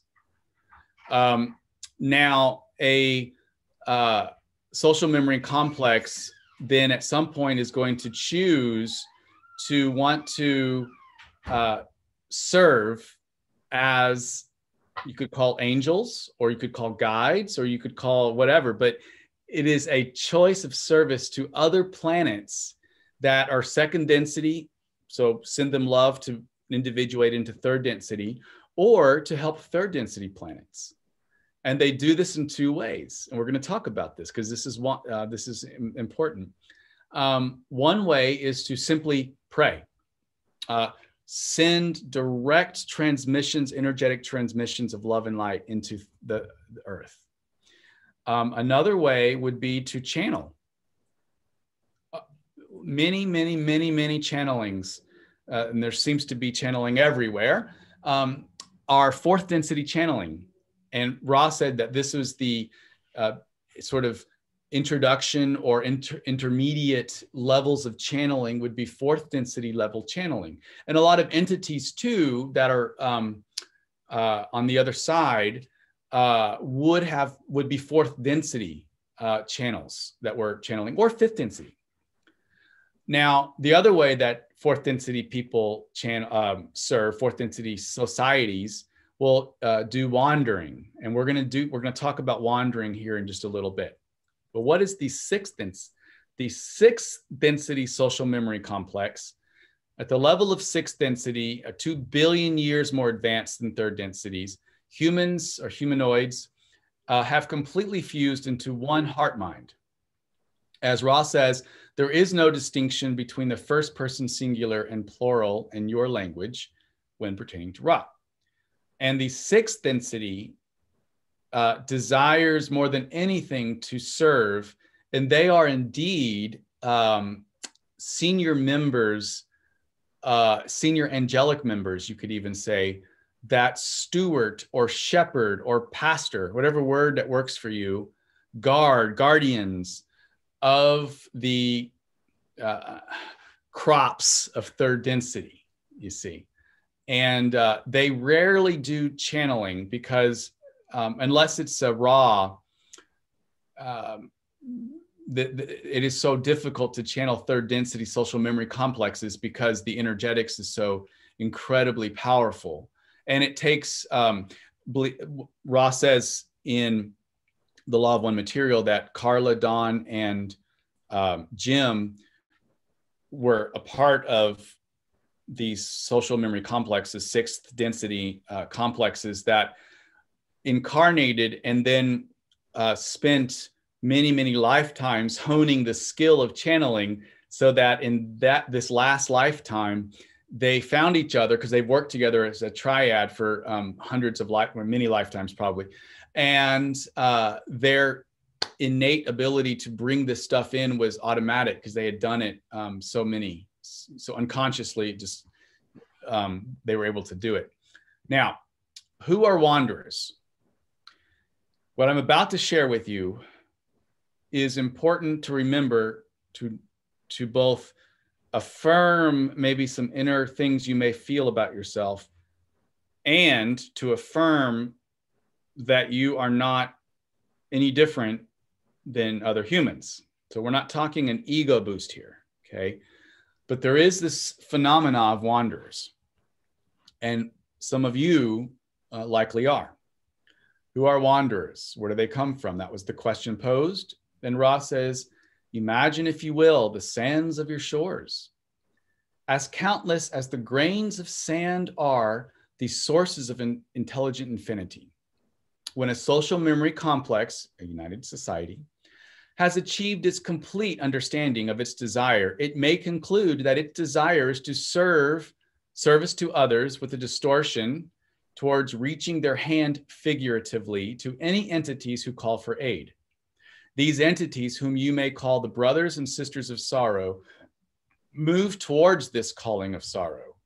These entities are from all reaches of the infinite creation and are bound together by the desire to serve in this distortion.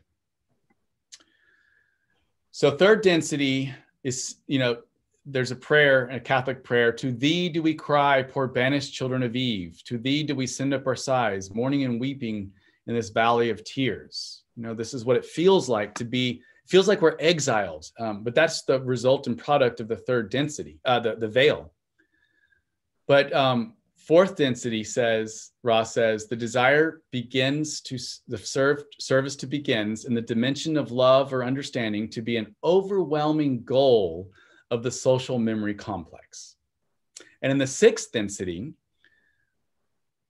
they say, would we ignore a pain in the leg, a bruise upon the skin, a cut which is festering? No, there is no ignoring a call. The raw social memory complex offers itself as a function of its desire to serve.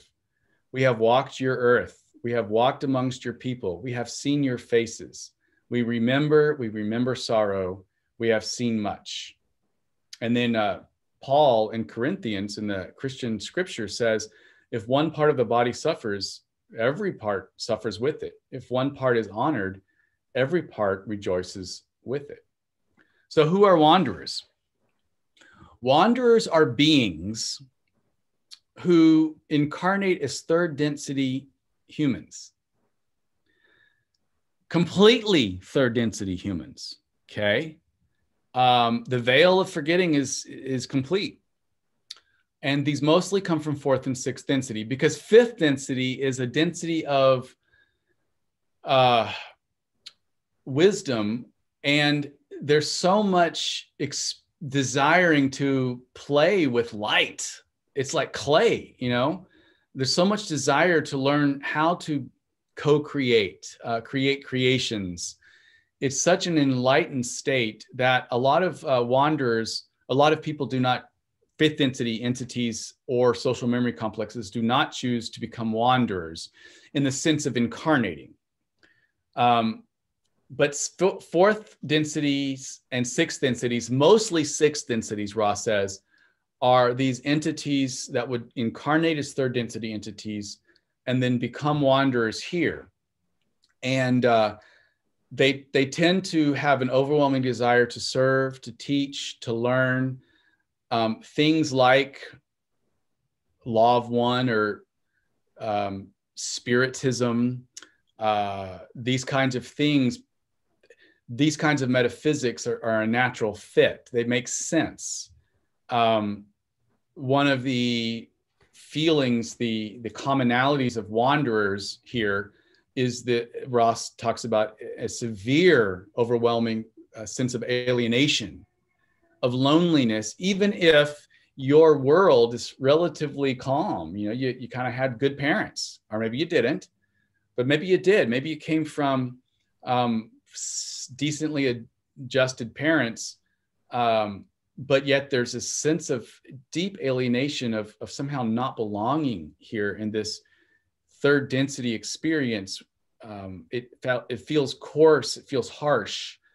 There's a sense that you don't understand why people can't get along, or why wouldn't they be attracted to more of these metaphysical, esoteric kinds of things. Whereas wanderers, and a lot of wanderers are being led to me for spiritual direction or counseling. And it's a service I offer because they knew from early on, you know, it's sort of like they could pierce the veil early on in some ways. And they were thinking thoughts at early ages. I'm talking first, second grade, early on. They were attracted to these kinds of deeper things. There was a depth that they intuited that they could not explain or share with anybody else. And a lot of wanderers looked up at the sky and they knew that was home. They couldn't explain why, and they certainly wouldn't have shared this with anybody because kind of, you know, people would think they're crazy. And some people are legitimately crazy, and they may not be wanderers, but some people who are legitimately crazy are indeed. So some of you are, and you might say that the bodhisattva's sort of spirituality would be of wandering. All right, so it's 5 minutes left. There's about probably 20 more minutes to the talk, but I want to be very respectful of your time. So I'm going to put a pause. I've literally nonstop talking because I knew this is interesting, at least it is to me, and I wanted to be able to get as much of this through as I could. So I wanted to ask Gloria, what does your intuition say what we should do right now? Maybe ask for questions. Good.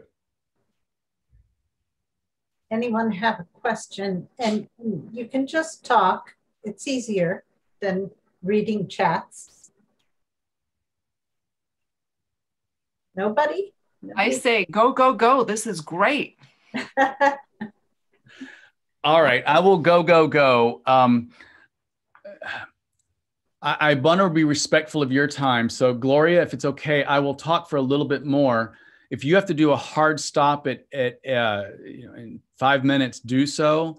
Otherwise, people can leave if they need to, and I'll just continue a little bit longer if that's okay. Okay.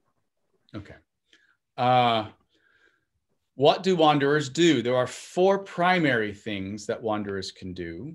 1, to help enlighten the planetary vibrations as living conduits of love and light into Earth's 3rd density cosmic matrix. So you don't have to do a dang thing, or as we say in Texas, a dadgum thing. You don't have to do any of that. You can be a dishwasher, a garbage collector.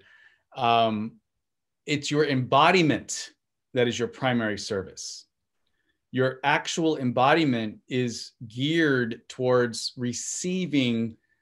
It's almost like an energetic nodule or nodal point that can pull in a little bit higher voltage of love and light, 4th density love and light, that is then embedded, incarnated into this 3rd density experience.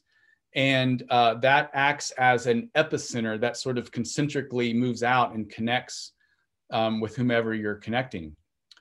You're going to leave an energetic service just by incarnating here. 2, to provide positive catalysts for others in order that they might increase their positivity enough to move on to the 4th density.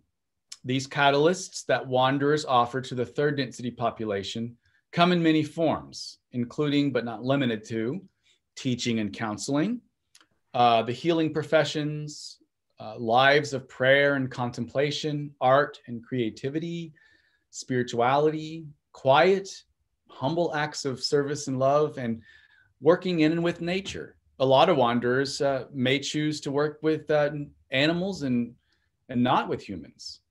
That's also very true. 3, to do really good spiritual work and growth by taking advantage of just how intense and hard 3rd density is when compared to the higher and lighter densities. See here what Ra says in session 52:9. Quote, the wanderer, if it remembers and dedicates itself to service, will polarize much more rapidly than is possible in the far more etiolated realms of the higher density catalyst. Because if you're in the angelic realms, you know, if you're chilling in light and total harmony within yourself and with others, then there's not a lot of catalyst for growth. That's why they're so much longer, you know, millions and millions and millions of years as opposed to 75,000. So a lot of wanderers are here to actually speed up their work. And 4, the final mission is to help the home group, the social memory complex from whom you come, to whom the wanderer belongs and from whom he or she is sent into 3rd density mission territory. Since all of the members of the home group are consciously connected and in union, whatever lessons in the balancing of love and wisdom that one wanderer learns while incarnate in 3rd density is automatically received and processed by the whole group. In this way, a wanderer not only aids the logos experiencing itself as 3rd density in 3rd density humans, but also their own cosmic family back home. So if you're Ra says that a lot of wanderers actually come from their social memory complex. And so if you're from that complex, you'll incarnate here, and whatever you're learning, the difficulty of this experience is going to be helping you balance the love and wisdom. So no spiritual bypassing. But the lessons you learn are then also distilled and automatically processed and received by your buds, your family. And it's not just your family. At the level of 6th density, it's an absolute merging. So it's an individuated existence and a complete unitive existence simultaneously, okay? And that is one reason why wanderers feel so dang lonely here and alienated, because the home density from which they come would be considered heavenly, absolutely. Complete and total union with each other and with yourself and also with God. Not total union, but just about, because they're still on their path. But you come here and everything feels so separate, and it feels so real because it's relative existence of third density is so affirming of separation, the ethos of separation, that it is harsh and jarring, and how that looks metaphysically and affectively would come across as alienation or loneliness, oftentimes. Yes. Yep. Excuse me. I do have a question here from Phil, and okay. he says, I wanted to know how you connect Ra to spiral dynamics. Yes. Okay. Why don't we jump to that? Because we've already talked about how the Earth, in fact, it is the next slide, so this is perfect timing. The idea is that the Earth is moving through third density, is into fourth density, and it will become fully activated soon. And many of us here have incarnated to help midwife this fourth density experience. So spiral, I mean, look at this, Phil. I mean, you must be resonating here, unless you've been chomping at the bit for the past hour. Spiral dynamics, a map of consciousness. If you're not familiar with spiral dynamics, I encourage you to look at the resources page, and Gloria has a copy of this whole slide, this whole presentation. And at the end, I have resources that I recommend you researching spiral dynamics. It will not only change your life. For me, it has been a very good articulated map of consciousness to sort of understand from a psychological, spiritual aspects, what third density energetics looks like, and heart activation for fourth density living looks like. Okay. Spiral dynamics was never meant to, as far as I know, I'm the only person out there on Earth. Now, how's that for egoic narcissism? But as far as I know, I'm the only one that's tried to really connect in a serious way the study of spiral dynamics with the study of the law of one. And in the resources, I have two things on my website that we'll talk about. One is an interview, a radio interview on law of one and spiral dynamics. And another one is an infographic that I created before I did the interview. So you get a full entree into this synthesis. But spiral dynamics was constructed and created by 3 psychologists originally. And I guess the father of it would be a doctor named Claire Graves. All 3 of these people are doctors, psychology doctors, well esteemed in their professions. And basically through decades of research and thousands, tens of thousands of interviews, there began to form a predictable and statistically validated map of consciousness that when you're looking at it from the lenses of the law of one into these densities, you start to kind of see the language really matches, because they talk about the different levels within the spiral, okay, as being quantized levels that the edges are hard, the edges are harsh and difficult to break through. And then you get into the next level and you might stay there for 1, 5, 50 all your life. But then you hit the upper echelons, the upper boundary of that level. It becomes confusing. There's a lot of anxiety, even depression, shame, loneliness, all of this stuff. You're like, what the hell's going on? I don't understand reality anymore. And then that can break you into the next level.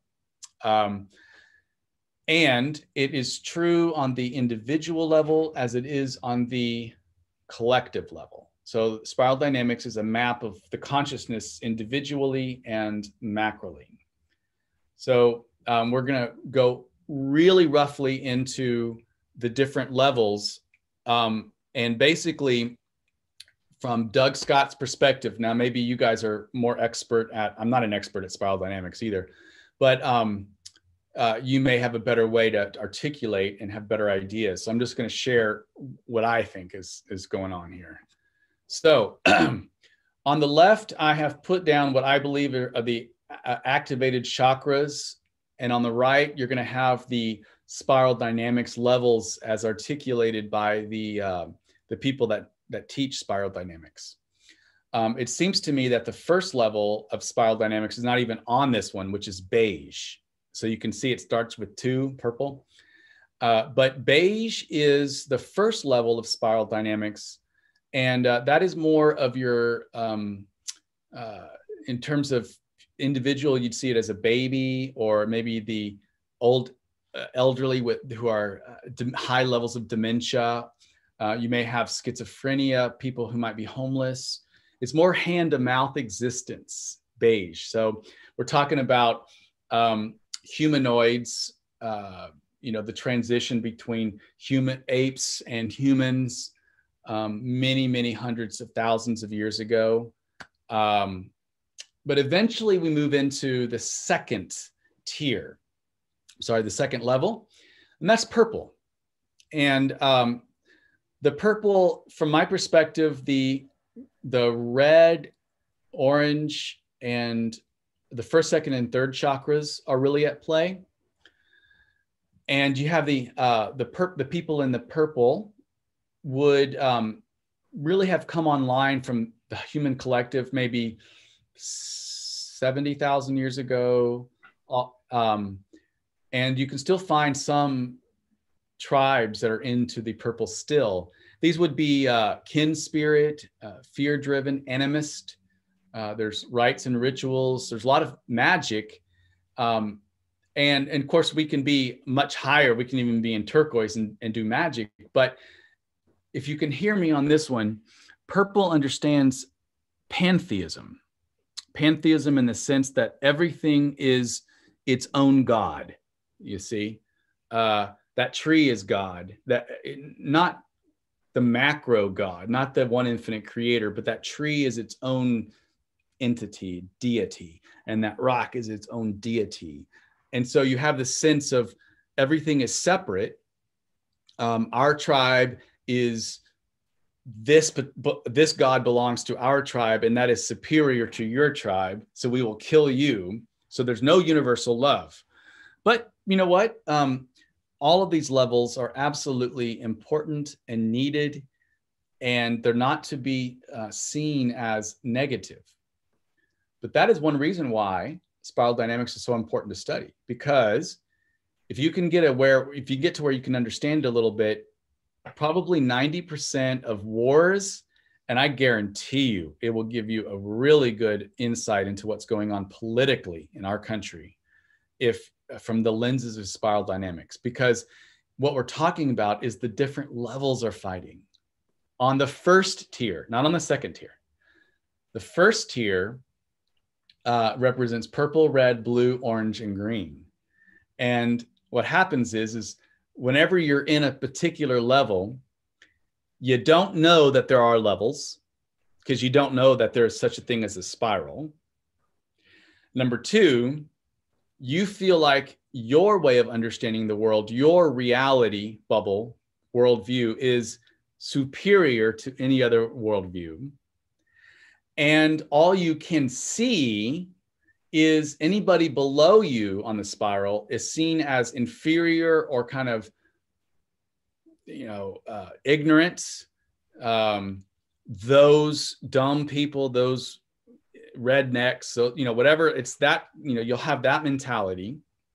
And then anybody above you, of course, you don't know about the spiral, but anybody above you, you're going to see as aloof, la la land, not relevant, And so you're only going to see your level as valid, and you're going to see everybody else. You're going to only see the shadows of everybody else. You're not going to see the good parts of everybody else, you see. And the truth is that every level has a myriad of shadows that they cannot see, they're in denial of. And they have a myriad of positive things that are very important milestones of individual and collective developing. You have to have it. So the red is the next level after purple. And it is the level that is the level of egocentrism, power-driven, immediate gratification, desiring conquest, active actions, impulsive, lives for the now, shames others, and many people who teach the spiral dynamics.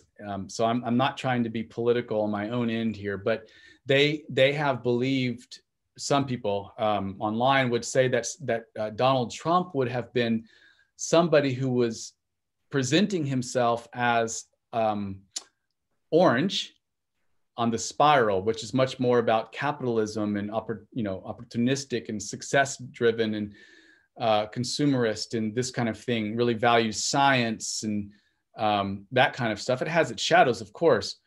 And conservatives in American politics, according to people who teach spiral dynamics, tend to be blue and low orange. So they tend to be red, blue, and low orange. And then liberals and progressives tend to be high orange and green. And all of them are great in their own, and all of them are horrible on their own, because that's where the wars come from. The liberals are just as bad as the conservatives in many ways. Now, Trump, they see now, though, after all of these years, particularly the last year, seems to be a person who never really developed into blue and orange properly. Now, you'll have aspects of blue and orange and, the different levels inside you. You're working from them. But the primary gravity is what you're looking for, is what do I operate primarily from? And so Trump would be primarily red, who co-opted, in a sense, the political system. And then actually people who resonated with red more found a red and blue, found a partner, someone that mirrored them. And that's kind of where you're getting a lot of the political turmoil, is the people who are more liberal and progressive, the high orange and green, only see the shadow of red, blue, and orange. Now, that doesn't mean one accepts everything, but to move to the second tier is ultimately where heart activation comes on, the universal love and understanding comes on. And that's what Ra talks about, is being able to move on to fourth density positive. Okay.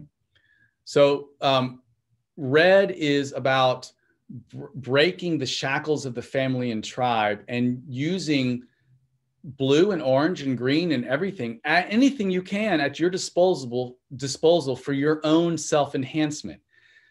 So if that sounds like on the negative path, the service to self path that Ra talks about, you're right.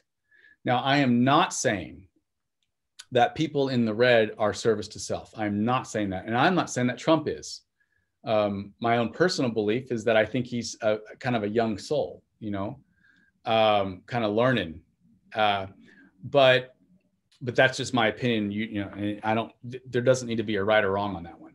But what I'm saying is that the person on the negative path who is really advanced has intentionally stopped at the red, and at the morality level at the red.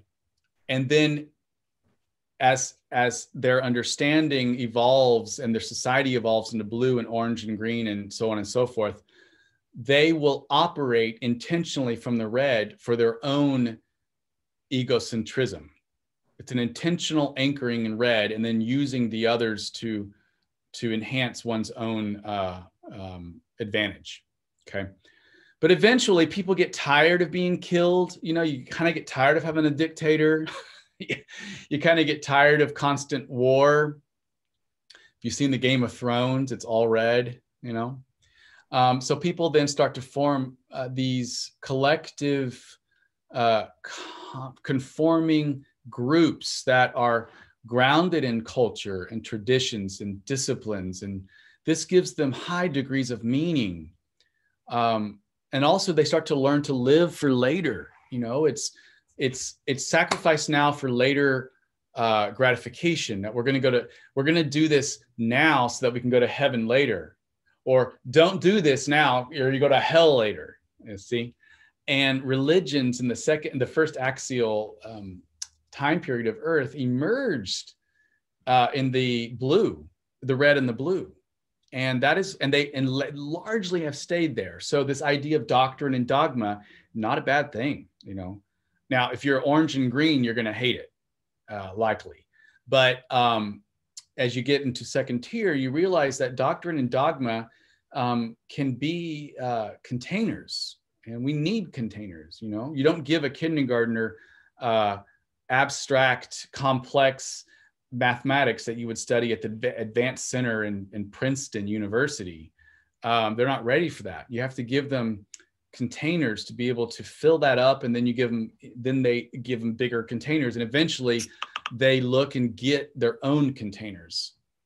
But it takes a while to get there. So most of the religious are going to be blue, and because I know the spiral of dynamics, and I'm trying to be a wholehearted healer and server and teacher to people, when I am in front of a blue person, most of my family is blue. Certainly my dad and brother. A lot of clients are blue, and maybe they see me as Catholic. I mean, I am Catholic. Catholic means universal, by the way. But they'll see me online, and you know, and I have some history with working with some Catholic parishes, so they get referred to me, and I will never say anything that's outside of their blue language, because somebody on the second tier knows how to use blue and orange language, not to manipulate people, but to help unlock them. So you do it from a position of helping them getting into their heart chakra. And you can do it with complete conventional language, absolutely exoteric language. No esoteric is needed at all. In fact, it might be a hindrance. So you've got to be able to learn how to speak blueese and do it well when you're meeting with blue people. And if we feel that we're against them, then that is a telltale sign that we're operating from the first tier still, and not into the second tier. Not from an open-hearted state. Now, eventually, though, people emerge out of blue because their science starts to prove things that religion can't, or disprove some religious things.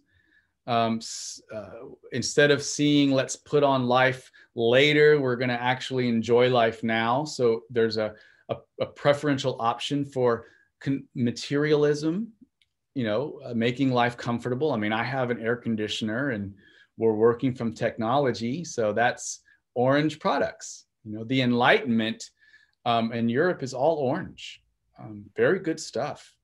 But the shadow side of orange is that it is exploitative, opportunistic, and doesn't mind exploiting the environment.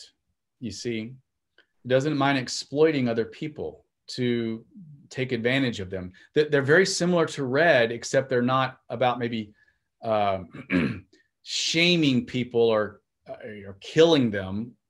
It's more about playing chess with people long term, and having a sort of a cutthroat mentality, business stuff.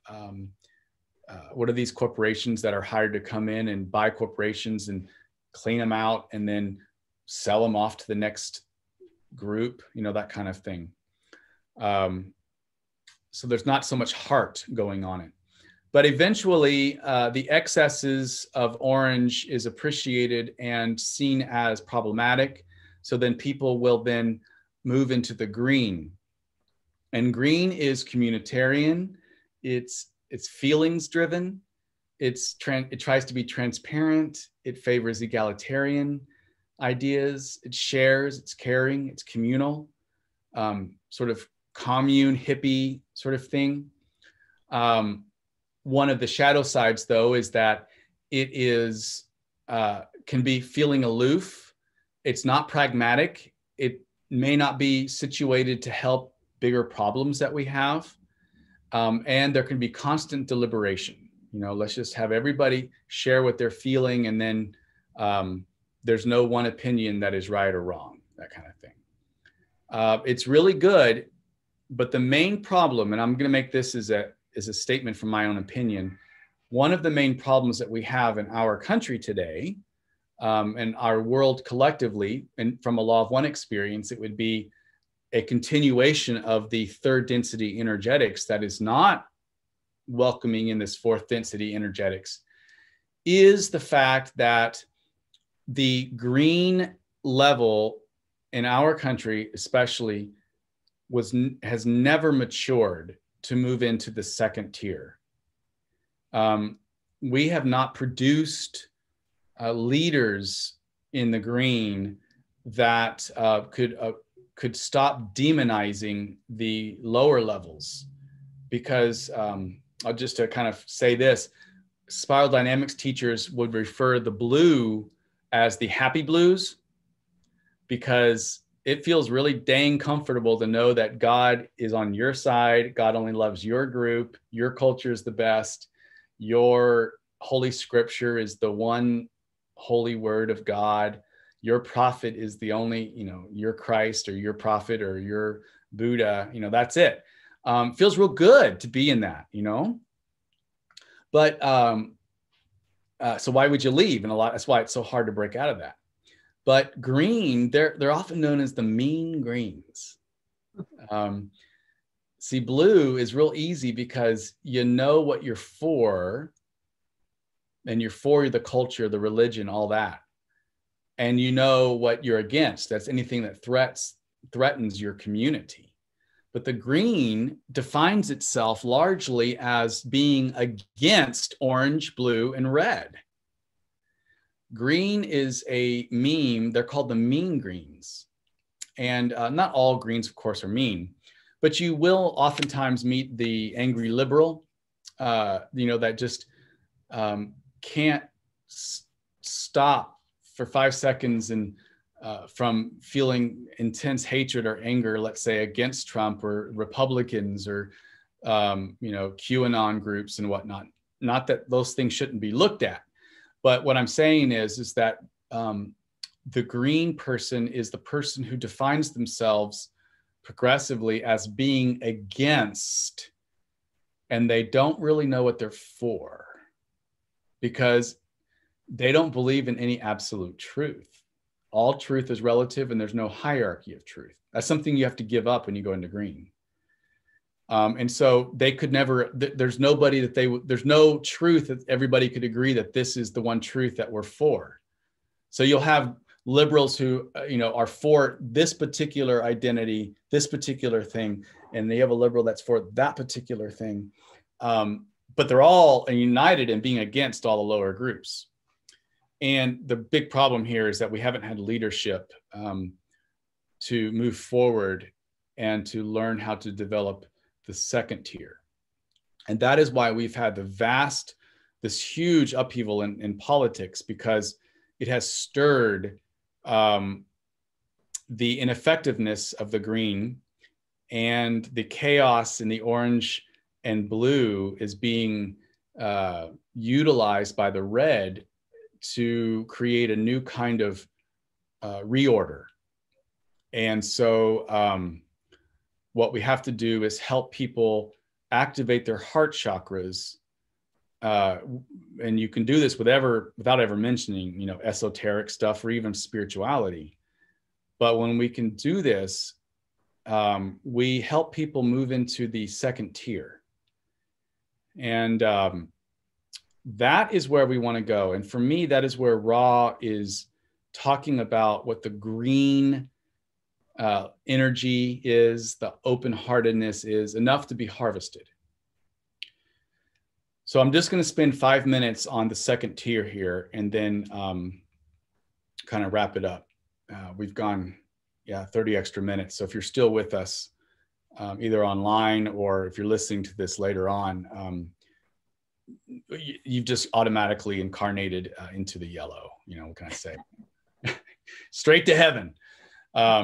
No collect $200 for your year. You're in like Flynn. All right, now the second tier is so damn hard to get to that it really only encompasses about 1 to 5% of the population. And that's it. Because when you get to yellow, you have to be able to, you have to go through green. You can't bypass, you can't go from red to yellow here. You got to go through all of them. Now, you may not spend a whole lot of time in certain ones, or you may spend the rest of your life. But if you're getting to yellow, it's very, very difficult because you have to be able to say, everything I thought was true was straw. I don't know what the hell truth is. I don't know what is truth anymore. I don't know who I am anymore. I don't know what God is anymore. I don't know. I don't know. And that is the very beginning of what Ra says is necessary for fourth density living. Ra says to graduate from third density, fourth density, you have to, you and I have to consciously know that we don't understand. Because Ra says third density is not the density of understanding. It is impossible to understand, even subjectively. So even you, what you think is absolutely true and you're calling it an objective truth, really is subjective. And even at that level, it's not the full truth because you can't see because the veil is so thick. Even if for you, you think the veil is thin. And for me. So anybody who says they absolutely know completely, or I am receiving a download right now from, octave 49, and I'm an avatar, and this is what we do. You might be fairly clear in your intuition, but what Ra says for open-heartedness, one always reserves some level of humility to say, this is my best bet, this is my best guess. So I think it's important to appreciate that going from first tier to second tier is always going to be an acceptance of, I know one thing, I know that I don't know, I know that, I'm sure about that. The more I know, the more I don't know. But it's also met not with despair. It's met with an absolute sense of joy and curiosity. It's met with a sense of, wow, there's a lot to learn. Now I'm excited. I'm overwhelmed, yes. And the green says there isn't any absolute truth. That comes back online in the second tier with yellow. Now, yellow is not going to say that what they thought was absolute truth in the blue, they're not going to say that those are absolute truths. So let's say, for example, a blue would say it's absolutely true that Jesus is the Son of God. 100% sure. Anybody who says it's not true is a heretic, a sinner, and going to hell. That seems to be fairly conventional for someone smack dab in the middle of blue in Christianity. Someone in the yellow, oh, and by the way, let's say Jesus says, I and the Father are one. And so that's proof that he was God, if you're blue. Someone in the yellow is going to be awakening again to the sense of a hierarchy of truth. But the way they define this truth, these truths, are going to be so subtle and so inclusive that any other tier, any other level below would see them as heretical, likely, but the law of one would certainly belong to the second tier. You're not going to really be attracted to something like that unless that you're awakening into that level. And the second tier is going to start to say that, yeah, Jesus said he and the Father are one, but so are you, and so am I. We're all one. We're all one with the Father, and we're all sons and daughters of God. So maybe you could even reinterpret Christianity from a yellow and turquoise perspective. Things like Christianity could be reinterpreted completely consistent with the depth of blue.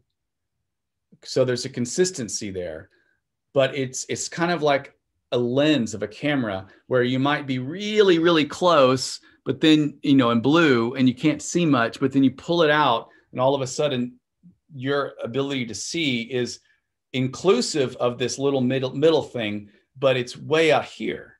You see, this is what happens when you get into yellow and the second tier. And so your ability to define truth is going to be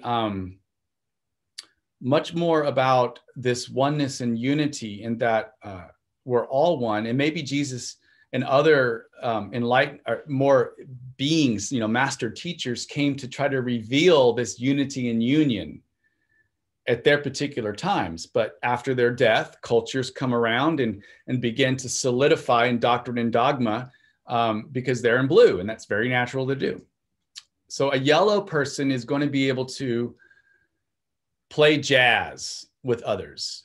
You know the rules real well, you know the doctrines, you know what drives conservatives, you understand the traditional values, you honor them because there's absolute good and greatness there. But you're also able to see the shadow, and you don't necessarily have to harp on the shadow like a green does and be angry and that's all you see is the shadow. Now what you see is the shadow out there is the shadow in here. That there's nothing that I dislike out there or in that person or in that group or in those conservatives or in that person, that president, that's not somehow very deeply inside of me that I am now invited to integrate and become more holistic. See, that's what the yellow knows from their humility. And so the yellow is much more about systems thinking. It's more about, like, for example, my opinion is this whole way, like a lot of the medical stuff that's going on, it originally came from orange because it's sciencey, but the way to try to help people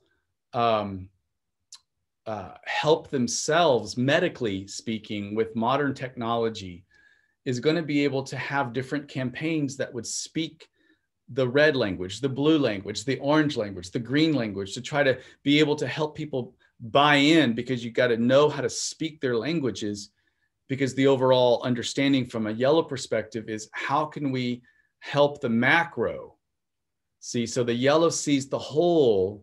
It has the communal love that the green has, seeing humanity as sort of this burgeoning fourth density social memory complex, this unity of humanity. But the yellow is green plus the ability to affect change systematically. So let's look at policies. Let's look at science. Let's look at the different cultural memes, quote, below as assets and strength-based approach to affirm those, while offering guidelines to minimize the particular shadows. So anyways, I'm going to wrap it up here. I really appreciate all of your attention, and know I talked a long time. I hope that you can refer back to these slides and this talk in times to come. So thank you very much.